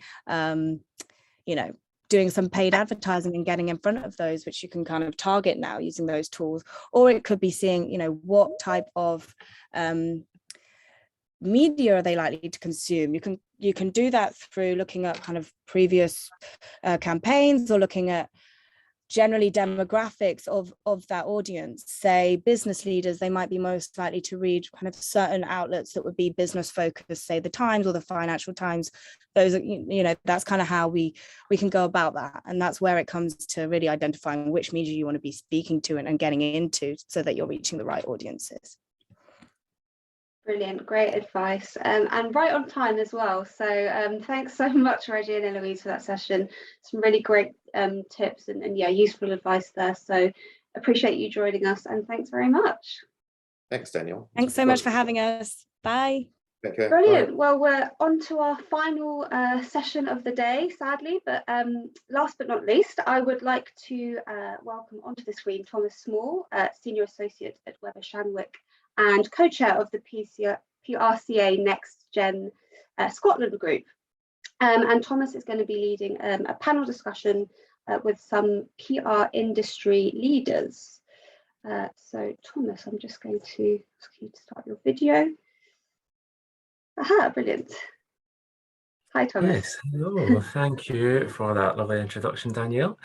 So as Daniel mentioned, I am going to be chairing this event, which we'll be hearing from some industry leaders in the PR industry in the UK. They come from a range of different backgrounds and different specialisms. And yes, so they are going to share some of their top tips and tricks with you about getting into the industry and developing your career.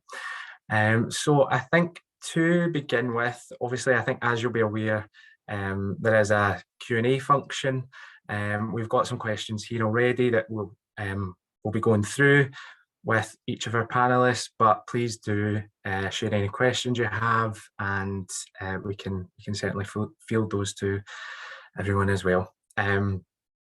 So just to kick us off, I will allow each of our panelists to introduce themselves. Just let them speak for themselves in that respect. So firstly, we have Becky Broomfield, who is a director of consumer and hospitality PR at Speed Communications. So yes, I'll hand over to you, Becky. Thank you, Thomas. Hi, everyone. It's lovely to be here today. So yeah, by way of introduction, I have only ever worked in PR. I actually studied law at university and very quickly realised that I wasn't going to be Ally McBeal, so I better look at something else to do.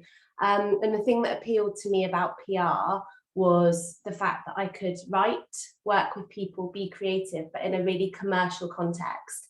So I started on a grad scheme in a London agency 2 weeks before I actually physically graduated, and have been in the industry ever since. So I head up a team of amazing consumer practitioners working on brand building campaigns for brands like Bottle Green, Schlur.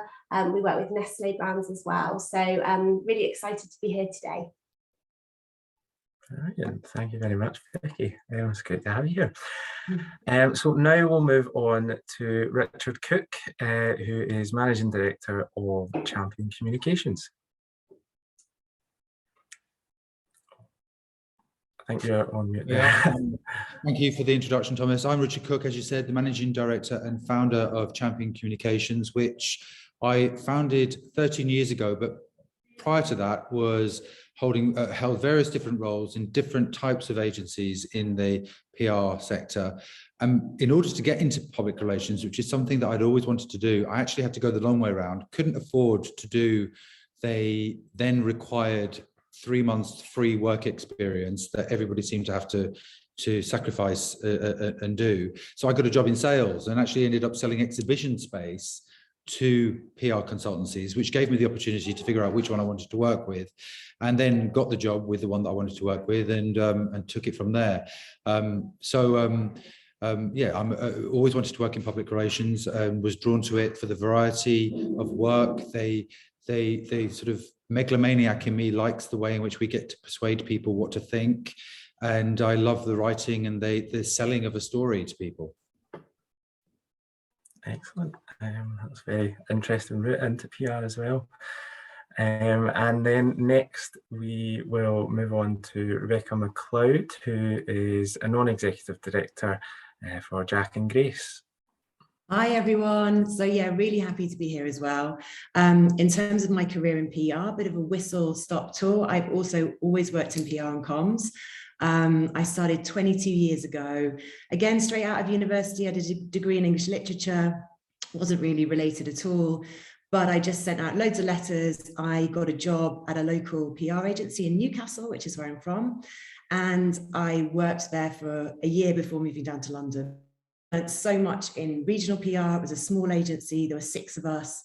I was working directly with the managing director. So it was amazing. Then moved down to London. I've worked for Ketchum, I've worked for Kindred. I've set up my own agency, moving from kind of corporate comms, which is where I started off, into more kind of campaigning and charity communications.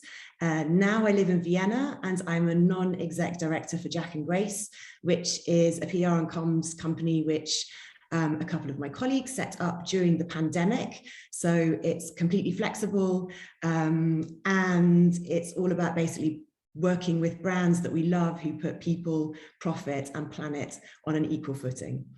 So that's me. Thank you very much, Rebecca. And now we'll move on to Sam Cunningham, who is the CEO of Polymonitor. Thanks. So obviously, as you said, I'm Sam. I'm the CEO of Polymonitor. We're a political monitoring and analysis firm, which is so political software, really. I guess to just give you an indication of where you might end up, but I did start my career working in politics and doing PR as part of that. So probably a little bit different from some of the other panelists who started in and perhaps remained for large parts of their career in kind of consumer and corporate comms. But I was doing sort of political comms, so that was working for MPs in Parliament. I worked for a government press office for a while. I did digital comms, which is a type of, as the world was changing about 10 years ago with new types of sort of not just sort of traditional media, but all types of new types of media and social media in particular, which perhaps as a much younger generation than my own, you'll probably be more familiar with than I am. But it's certainly changed a considerable amount in the last 20 years while I've been working in sort of PR and comms and the media. And I guess just a sort of an initial thought on how I started off, but I did philosophy and economics as a degree. I sort of promised myself after that I would try and do something actually interesting and something I actually enjoyed. And I was lucky enough, I think a huge amount of serendipity, good fortune allowed me to have an internship in an MP's office and to start in a kind of PR media role where I was researching and pitching in stories for a spokesperson for the Liberal Democrats as media and sports sort of stories into national newspapers. So that's where I started my career. I'm really keen to, I'll stop there because I'm really keen to get a discussion going and hear from all of you, because I know that we've got dozens of people on this call. Thank you. Very much, Sam. And then finally, last but not least, we have James Brown, who is CEO of WTV. Morning, Thomas. Good morning, everybody. Lovely to meet you all. So yes, I'm CEO of WTV. We are a hybrid and virtual events and communications agency. We are global, so we have offices in Madrid, London, Geneva, Frankfurt, Zurich, and Hong Kong. And we are very diverse in the communications that we offer, and that's represented by the fact that we work on the corporate side with very large banks, with energy and utilities, and then we do an awful lot of work with the UN, large global NGO, and intergovernmental communications. And I guess it represents the rich diversity of all of the different routes. PR is a very, very open sort of term, a very general term. And I guess that's also reflective of all of our experiences on how we've joined this incredibly exciting, challenging, thought-provoking sort of sector. And I started my career when I read classics and ancient history at university. Didn't do terribly well. I spent most of my time working on the university radio station and a newspaper and talking far too much to friends than doing work. My first job was selling advertising on a free newspaper, which really shows my age. Free newspapers don't really exist anymore. Loved it, and then came to London and then was exposed to the incredibly exciting world of communications and marketing and PR.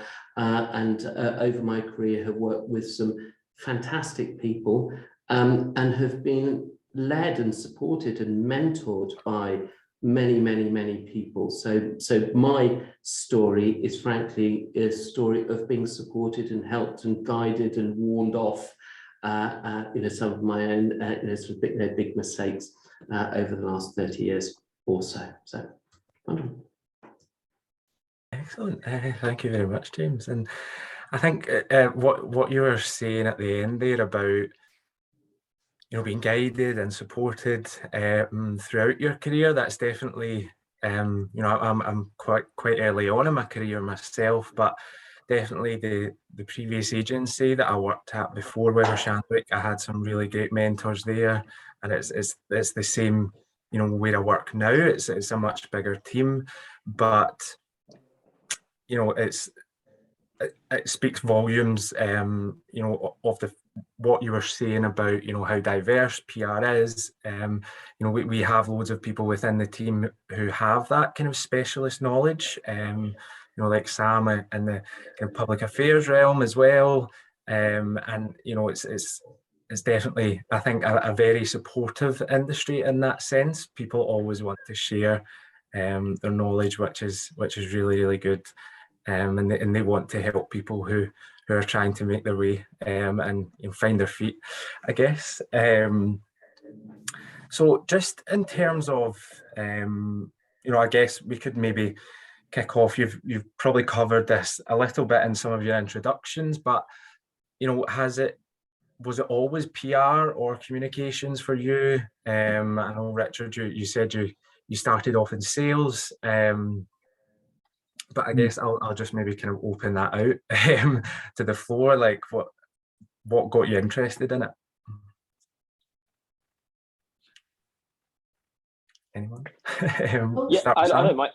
Well, I don't mind saying. I mean, obviously, kind of, you know, specifically, I guess I didn't start in PR, although I started working for an MP, and as part of that, I was doing local press. One of my dozens of jobs, as well as making coffee and carrying the bag, was to write local press releases for when the MP, and this was to newspapers as well. They had, when there were local newspapers about 20 years ago, to get that, to fax them the news release, well, we still had that technology, and to get some local coverage, and then later on doing national news releases and getting that. So it certainly wasn't something specifically that I'd applied for, but I ended up doing sort of media and PR. And there's always been an element of that in the career since, when I was working in government, and then I did little bit again. When I was working in the private sector. And then obviously, I think the interesting thing is I've gone from now, and which is sort of keeps surprising me to this day, that I'm the CEO of a sort of software company. But I certainly think the tools and the experience of understanding a story and presenting and team, you know, working within a team is incredibly important. So now getting the chance to lead a small team, hopefully I've learned something of the importance of communication and everyone understanding a mission and things like that, and being able to articulate that you know, with some success. But certainly it wasn't something I necessarily applied for, or I never had a big dream of working in PR in the media, but it's something I kind of that happened and that stayed with me. But certainly it's as I said, a lot of serendipity and good fortune along the way. Absolutely. No, that's brilliant. And yeah, I guess we could move on in terms of, you know, I think when I was starting out and, you know, considering PR agencies that I wanted to apply for and things, I didn't really probably know how to find out beyond, you know, client case studies on the website, you know, what different agencies were like. So would you have any tips for anyone, you know, about how they can actually research how they can find out, that a PR agency is the right place for them? I can see Richard's raised his hand there. I'm so glad you brought this up, because we interview a lot of people, and I'm of the age where I remember life before the internet. I don't know if any of my other panelists do. I'm not going to assume that they do or not, but I remember going to interviews and there was not websites to go and have a look at to find out what their case studies were, and you had to read the trade press, and sometimes that was expensive because you had to buy the trade press. And at one point, I think PR Week was like £5 a copy, and you know, because they were trying to compensate for the loss of revenue, and so it was tough finding out about the companies that you were going to go and interview and the people you're going to go and meet. There wasn't LinkedIn to go and have a look at. It shocks me today that people will come into my office for an interview with us and they know less about us today than I would have known about us 30 years ago if I'd have been coming in for the interview. And so I think your point about research is a good one. Just do it. It's so easy. It's everywhere. then a little bit of research goes such a long way, because nobody else does. Nobody else comes in and says, oh, I've read your case study. I saw this piece of coverage that you did. I saw your post on LinkedIn. I read your blog. Just doing that puts you in the top 10% of all candidates. Yeah. What about yourself, Becky, or Rebecca, or Becky? Do you want to go, Rebecca? You go.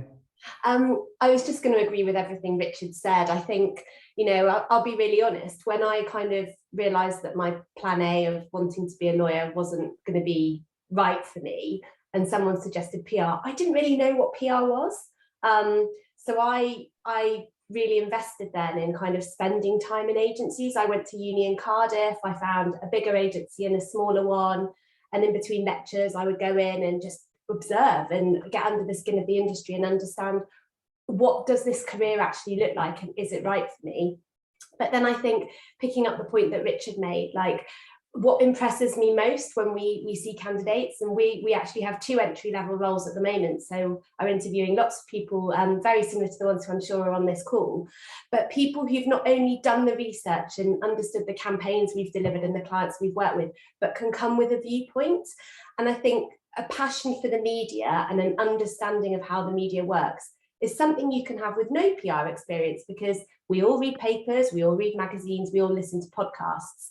So for me, what makes a candidate stand out is to come and say, I saw you did that campaign, and I saw this really interesting piece that this columnist wrote. Did you talk to them? Do you think there could have been this opportunity? Because that not only shows that they've done their research, but they're actually thinking about how that can be applied. And for me, I almost get a shiver when someone does that in an interview, because you think you actually get it and this is raw talent. And I'm so excited about having you in my team. I would also say, I mean, I totally agree. I think research is key. It's really easy to do. I mean, a lot of people I interview now do actually do that. I think that's fairly standard, but maybe we're interviewing different people. I don't know. But another thing I would say is definitely go out and go for a coffee with someone. It's much more popular. It's much more possible to do that now that we're kind of coming out of the pandemic.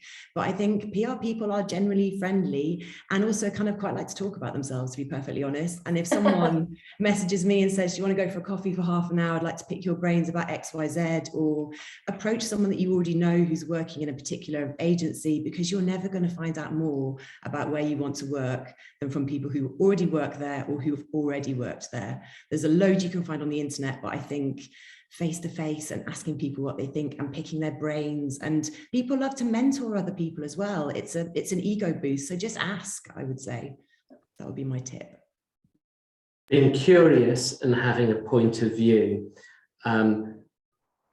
We're saying that we are working with large, complicated global organizations, and so it is understanding, yes, the communications message and how that can be executed, but the organizations, the people that we work with, will expect to be our clients, will expect to be working with a team who have an appreciation and an understanding of their world view, how they operate in the markets and the challenges that they face. So we are looking for intellectual curiosity, having a point of view, being principled, but not dogmatic.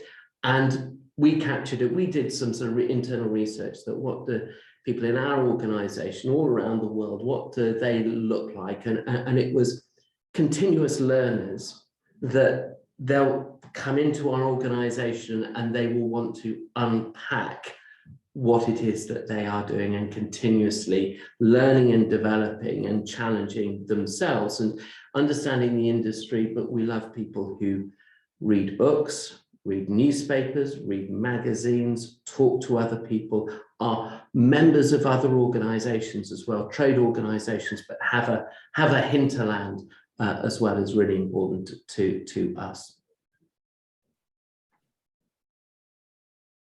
On you go, Richard. I'm assuming that people who are watching this webinar are probably already in that top 10% because they've taken the time out of their day and their life to actually listen to people like us talk about ourselves. And so there's obviously a natural curiosity and ambition that's already in there. The other thing that I'd say is let people know, because I've often learned that somebody's done a whole load of research into something, but actually played their cards quite close to their chest and not necessarily revealed the extent to which they've gone to gather knowledge. And I think it's important to show you're working out, show the thought process, or show the curiosity, to the point that was just made by James. Show the curiosity that you've got. Don't be shy of showing that hunger. Because I think that sometimes people are just a bit reticent about demonstrating that, because it may be seen as, I don't know, weakness or trying too hard, but it's really exciting. Even if you get the assumptions wrong or your curiosity is a bit off to one side, at that entry level, I don't think anybody is going to judge you badly for having misplaced assumptions or opinions about something that you've seen in the press about one of our clients. Get caught trying. Yeah. Yeah, no, I would definitely echo that, Richard, that nobody would judge you badly, and that's something that, you know, my co-chair and I, we have been doing a few events with university students in Scotland recently, and you know, we always say, you know, just reach out, send an email, pick up the phone. No one's ever going to look upon you badly for doing that. If anything, it will be viewed in a very, very positive light, because you're taking the initiative and you're putting yourself out there, which people want to see, and will definitely think highly of you for it, I would say. And I think on, you know, obviously we've spoken about finding out if a PR agency is a good fit for you, but nowadays workplace culture is such a huge topic, and people are looking for a good workplace culture. So I think my next question would be, what makes a good workplace for each of you? Maybe start with Sam on that one. Wanted to. I mean, we've got definitely. I mean, we've just recruited a new developer, and sort of one of the things that we know that to keep people and to keep them happy and keep them motivated is you've got to have a good workplace culture. And I've got to say, I've probably worked in both probably good and bad environments where there's in terms of people being supportive and not being supportive, to the point of being quite badly behaved, should we say. So I guess I've sort of had a mixed experience working in different sort of PR teams. I mean, the good thing is good people who are good at their jobs. You can move around, and obviously it's often those sort of poorly performing teams, when it comes to kind of bad working environments, generally have high turnovers and then don't do that well longer term. So certainly as a leader now, I'm trying to put in place, we've got something called poly values, where we're all thinking about, the support we can give to each other, thinking about kind of very much aiming to have a sort of 9-to-5 culture. I've always been lucky, especially in government, to sort of when I was working there, actually that kind of 9-to-5 culture was actually quite pretty much adhered to, and I think it actually leads to pretty good productivity levels, as opposed to sort of really long days and things like that. But certainly I've had a bit of my experience has been a bit of a mixed bag, but I guess kind of some of those kind of, the good news is I think people are becoming more conscious of the fact that you've got to have a kind of a good, healthy working environment if you want to stay. If you want good people to stay, and you want them to stay happy and productive, and I think everyone's getting a little bit more conscious of that fact, and trying to do more work around it. But I'd be interested to hear what other people's experiences are. So I'll jump in if that's okay, guys. So I think the pandemic has shifted workplace expectation in such a positive way. I know probably for most of us on this panel, starting out in PR, it was a case of the later you work, the more you were potentially recognised, and I'm very glad that that is in the past. For us at Speed, I think what we really focus on is creating a culture where people are empowered to bring their whole self to work. So that blurring of your kind of professional persona and your time outside of work. So be you a mum or you want to work flexibly for hobbies, that's something that we really try to nurture and support through hybrid working, flexi working. But also we have quite a lot of practices in the team in terms of kind of mental health, and we talk about that a lot. And I think for me personally, it's really important that we role model that. I have 2 young daughters. I have no qualms in letting the team know that I'm going early to go to a curriculum showcase for my daughter, because they know that I'm going to do the work I need to around it, and I have the same trust and respect for them. And I think a flat hierarchy when it comes to that trust of team of getting the job done is really important. On the flip side of that, one of the challenges that I think we have with hybrid working for those early in their career is what that learning journey looks like. I certainly felt in the formative years of my career that being in the office with people and overhearing senior team members on the phone, that kind of knowledge that sort of just happens around you is harder to get in a hybrid environment. So this is potentially a bit of a hot potato, but I am unsure how productive and fast teams can grow without that contact and face time together. So I think for us, we have a couple of days in the office a week, which works brilliantly. And I think that's giving our kind of junior team members the time they need to grow.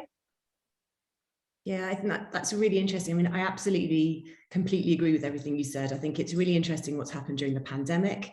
And I think there's a lot of kind of companies and agencies are kind of swiveling to take into account what's happened over the last couple of years. I mean, at Jack and Grace, we were actually set up during the pandemic. So we've kind of come at this the other way round. So we've never had an office. We've never all worked in the same place. And we have things like flexible working as standard. So there are no set working hours or set working days, and we're actually all in kind of different locations. So it's kind of interesting to start from that perspective. And now that we're coming out of the pandemic, you know, how we're working now. But for us, it's about not trying to just take the rules that have been in the workplace before, and kind of actually just take the things that worked from that and try and get rid of the stuff that didn't work. But yeah, I think face-to-face time is key, and it will always be key. Absolutely. Richard, you go first. Cool. Okay, thank you. So I think if I was a candidate today, I'd be, well, candidates today are in a hugely fortunate position because it's a candidate-centric market. Look at all of us. We're all leaders of different industries, and we're all looking for great, talented people to join our business. There's no shortage of opportunities, which means that the question that Thomas just asked about the importance of culture, I think is particularly pertinent, because as a candidate in today's market, you do get a choice as to what's the kind of culture that you want to work for. And I was reading a quote. There's so many different types of agencies in London or in the UK with offering different types of environment for you to work in. So I think it is a good point, and one that should be a really strong consideration when you're choosing your next job. There are some agencies that are much more like families, where everybody's pulling together, they're all there for each other and they're supporting each other. That doesn't suit everybody. Some people feel that claustrophobic, a bit cloying, not always very genuine. It can be, there's a flip side to being in a family environment. Other people love it. Some agencies, they're much more like teams, sports teams, whereby it's much more about performance, it's about support, and they're perhaps a little bit less touchy-feely, but perhaps a bit more ambitious, potentially, I don't know. But it is a very important question to figure out where are you going to fit in really well? What kind of environment suits you at this stage of your career? And, you know, go shopping and have a look and get that feel. I think the point that Rebecca made about going out for coffee with people in the industry, if you are considering a job within an agency or within a team, before you commit, go out for a coffee with people who are already in that team to just get a sense of what kind of people are they and what's it really like to work in that organization. Culture is everything, because it is the driver for our business success. We are essentially people businesses, and our assets are our people, are our talents. So if the culture, and we talk about how there are 2 types of culture. There is the purposeful culture that is absolutely driven and through design and organization, flexible working, hybrid working, in office or entirely virtual. All of those things, those are driven through the organizational design of the business, but there's also accidental culture as well. And you want a sort of an alignment between the two. An accidental culture can sometimes not be good. It can be positive, but sometimes it cannot be so good. So there needs to be an understanding of the difference between the two. And as leaders of our respective businesses, we need to be very alive to the fact. I think we are all very alive to that fact. And just going back to what Becky said, I'm a 51-year-old. I have a house. I have a garden office. So I love the fact that I no longer have to catch the 7:42 into Waterloo, like Jerry from The Good Life.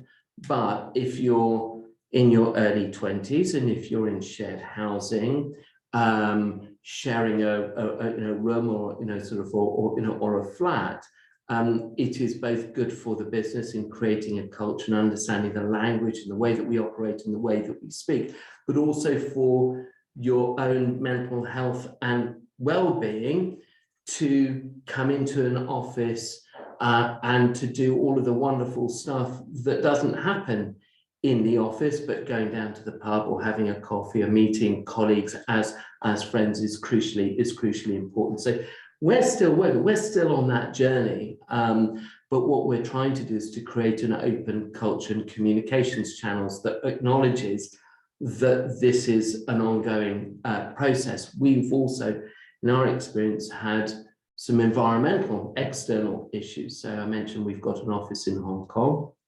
We've been very alive to the fact that there have been some very significant political challenges in Hong Kong, where our colleagues in the Hong Kong office were at times having to go into the office when there was tear gas going off in the streets. So we've had to be sort of very alive to that and be really, really conscious and deliberate in the way that we build culture and protect and support them through those challenges as well.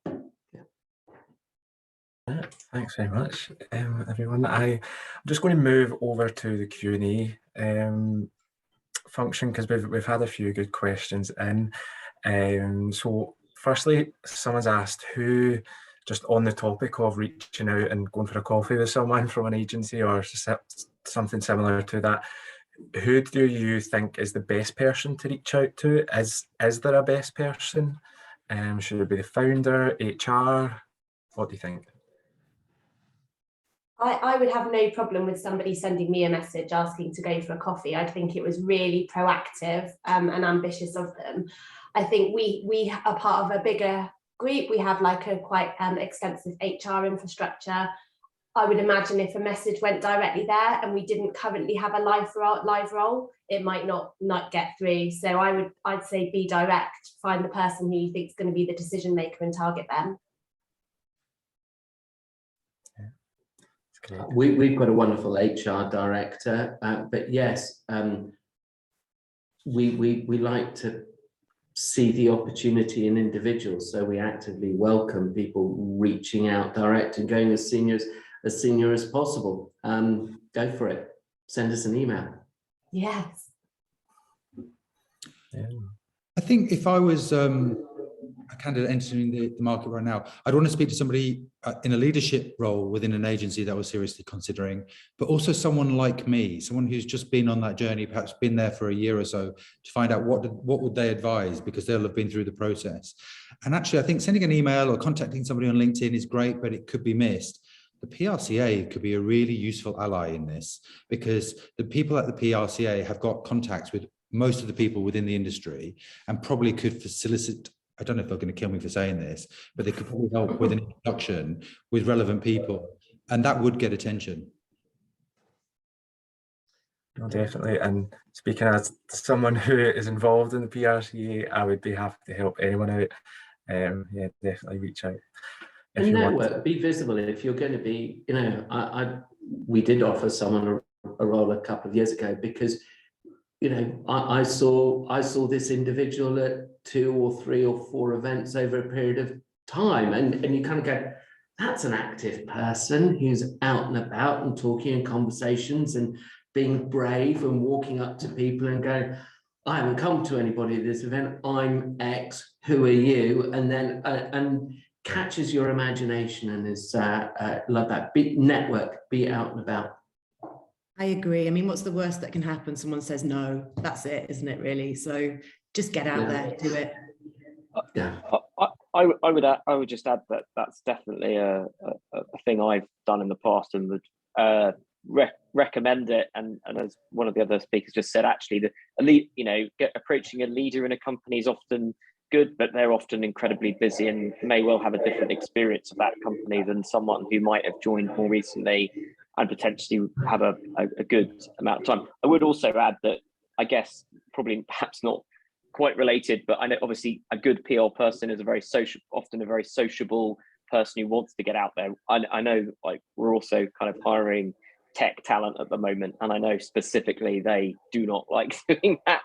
A lot of people who work in technology aren't so sociable, so we are kind of trying to be conscious of trying to attract and retain and work with people who aren't so outgoing or just don't like the whole kind of social side of things, or are slightly less comfortable or confident with that as well. So hopefully whoever you approach will have a kind of a way for you to learn more about that company and have a chance to ask questions in a more kind of formal, informal way.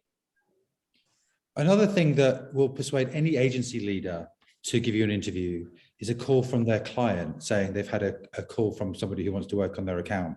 So, if you want to work for an agency, have a look at their accounts and then perhaps speak to the people within those clients and just say, look, I'm interested in, and take it from there basically, because we will do anything for our clients. So that might be a good way in, almost anything.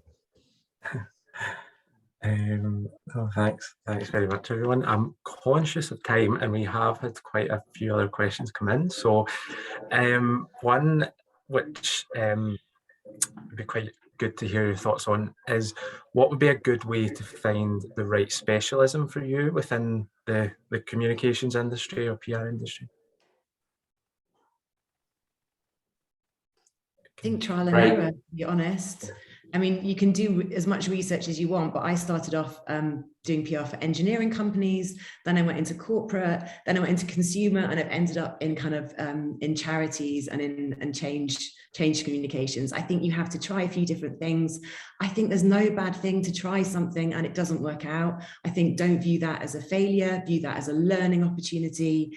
And just take an open door where you can find it as well, I would say. And that's what I did when I started out. I got my foot in the door. Maybe it wasn't exactly where I wanted to be, but it was a stepping stone to where I wanted to be. And I think you've just got to try stuff sometimes. I think as well, there are lots of specialist agencies, but there are still lots of generalist agencies out there. So we have a corporate and consumer and hospitality team, but we also have a business and corporate team. So if you're not sure, find an agency that's more generalist that will give you the opportunity to move around and try different things. Yeah, definitely. I think a big mistake that people make is that they think that because they're passionate about something, whether it's music, fashion, art, film, whatever, that's going to be the career direction that they should take their PR career in. And I don't think that's necessarily the case. And I actually think people can lose something that they're very passionate about by pursuing a career in PR in that area. And you end up sacrificing that thing. I never imagined that I'd want to work in B2B technology PR when I was graduating. Actually, I found it to be, of all the different areas that I've worked in, the one whereby it's the most exciting, it's the most stimulating for me. It suits me to a T, but that wasn't apparent until I tried different areas. And so I completely agree with the recommendation that was just made in terms of trying different things and keeping an open mind. Definitely, and I would agree. I would absolutely agree. I've ended up working on all sorts of things that I never envisioned myself working on, but it's definitely been really interesting, and you learn so many new skills, I think, when you work in a different sector or do a different type of work for a client, and there's always opportunities to learn, and you find skills that you didn't know you had sometimes. So we've got two other questions, so I'll quickly ask them in one go. So firstly, how can you make sure you communicate effectively what you hope to gain in your role within an agency or business, assuming when you're interviewing? And then finally, just it would be good to hear what everyone's favourite part of working in the industry is. So who would like to take that one first? Or those ones? I'll go on. No, you go ahead.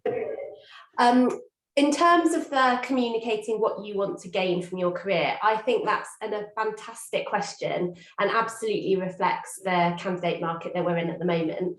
I don't think there's a better way of showing how driven and passionate you are about your own career development by not going in, trying to convince someone to employ you, but actually, it's a level player field. What are your needs? So I think it's brilliant when candidates say, this is a starting role for me, but these are my milestones. This is where I see myself. How is your agency set up to support me on that? Will I get a mentor? What training will I get? How often will my appraisals take place? What's my reward and review conversation? I think it's really important to kind of know your worth and come in and have that conversation in an interview. Go, Richard. I've got a bit of a counter view to that. Sorry, Rebecca, just to be contentious. I just think everyone needs to calm down a bit. If it's your first job as a graduate working in PR, your objective should be to figure out, do you like it? That's it. Give yourself 6 months to figure it out and just learn, just absorb, just learn. After that 6 months, I think then start to worry about training, mentoring, all that sort of stuff. First 6 months, just figure it out. Just go in there and look at people, learn, observe, and just get an understanding. Then create a career plan. Sorry. No. I think they're important questions to ask, though, to understand culturally if the agency's right for you. So that's, I think, why I'm always pleased when people ask it, because it shows to me that they're taking it seriously and they're not just going for any job. Mm-hmm. I also think it's very much a two-way process, an interview, isn't it? As an employer, you're looking for something in that person, but equally they're looking for something in you. And I think that's completely fine. And I quite like to interview people who kind of know what they want and know what they want to get out of it, because it's better to find that out at the interview stage than later on. Yeah, I mean, I would just add very much like we're always that two-way conversation thing, making sure that absolutely, I've always thought interviews are a strange thing around, us just asking about the candidate. They should be asking questions about us. Are we going to be a good fit? Certainly, I know that we don't really want to hire someone who kind of finds out that our culture or what we do isn't quite right for them after 6 months, after spending a huge amount of time recruiting them and investing time to train them and all of that. So definitely ask questions. And I guess just to add as well that we really want people as much as possible to have an idea about what they want. And we've spent a lot of time in the last few months on HR policy around trying to get people to have career plans, because hopefully they've thought about it in terms of where they want to go, and that again should hopefully give them the confidence to know that them starting a job with us is gonna take them in a direction and to a place that they want to get to. But equally, I can well imagine when I was looking for jobs out of university, I was really desperate for sort of anything, and it was really hard. So at the same time, get out there, get a job, see if it's going to give it 6 months, see if it's a good fit. If not, don't be afraid of looking again and find something which is more suitable or better kind of gets you on a better path for something that you're interested in. You'll know you're communicating effectively if you get a direct and clear response, and you do that through the interview process. And if it is important to you, and this goes back to our conversation earlier about culture, and if what is important to you as you start out on your career, that there is a clear learning path and a structure to those 6 months, if that's important to you, then ask that question and be reassured if you get a clear answer that gives you confidence. If it is a different type of organisation where, say, frankly, it's 6 months for you just to be a sponge, you're going to be put into different projects, different plans, different campaigns. If that is something that you're not comfortable with, that's not a failure. You've asked the question, you've got the answer. It's not right for you. You're not right for each other at that particular point. I started my first role was I was sheep dipped. It was 6-9 months. It was asymmetric, and I enjoyed that. That appealed to me. Then I found out that's what I like. That's what I'm good at. I'm not so good at that. That's not where my skill set, where my capabilities lie. And it was actually my second role, having spent the time just learning and being that sponge, that I could say with a bit more confidence, I've done this X, Y, and Z, but that's me. You're you've got to start with a really clear understanding of what you want, what your objectives are. And also the language, we've not talked about the language with which you speak, and the agency that you will join, as well needs to align. And that, I guess, is the favourite part of working in the industry. There are days that are easier than others, absolutely, but it is always interesting. I am blessed with working with a group of really interesting, smart, hardworking, individuals, and our clients do interesting work that intellectually challenges me, and that is what is so fascinating. It's rich and diverse, and I also think that the more open conversations that Becky was saying earlier, is that COVID, with all of the tragedy that has occurred, has certainly required us all to be more open around bringing our best to work and being unapologetic. And in fact, I think we're better for it. Better businesses, better organizations, working and doing better work with our clients because we are being more open around those conversations and discussions about our different experiences. Yeah.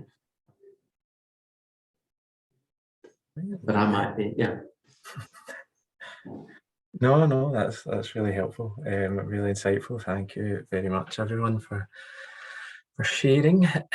So I think we have gone a little bit over time, so I don't want to keep anyone too much longer. So I would just like to, I think, close by saying thank you very much to everyone who's joined today, as well as each of our panelists. It's been a really, really good discussion, and hopefully everyone listening has been able to take some useful insights away. And just to reiterate again on behalf of each of our panelists that they are more than happy if anyone is interested in going for that coffee or having that phone call. They're more than happy for you to reach out to them, and I would include myself in that as well. I'm always happy to help someone out and give them some advice or anything like that. Yes.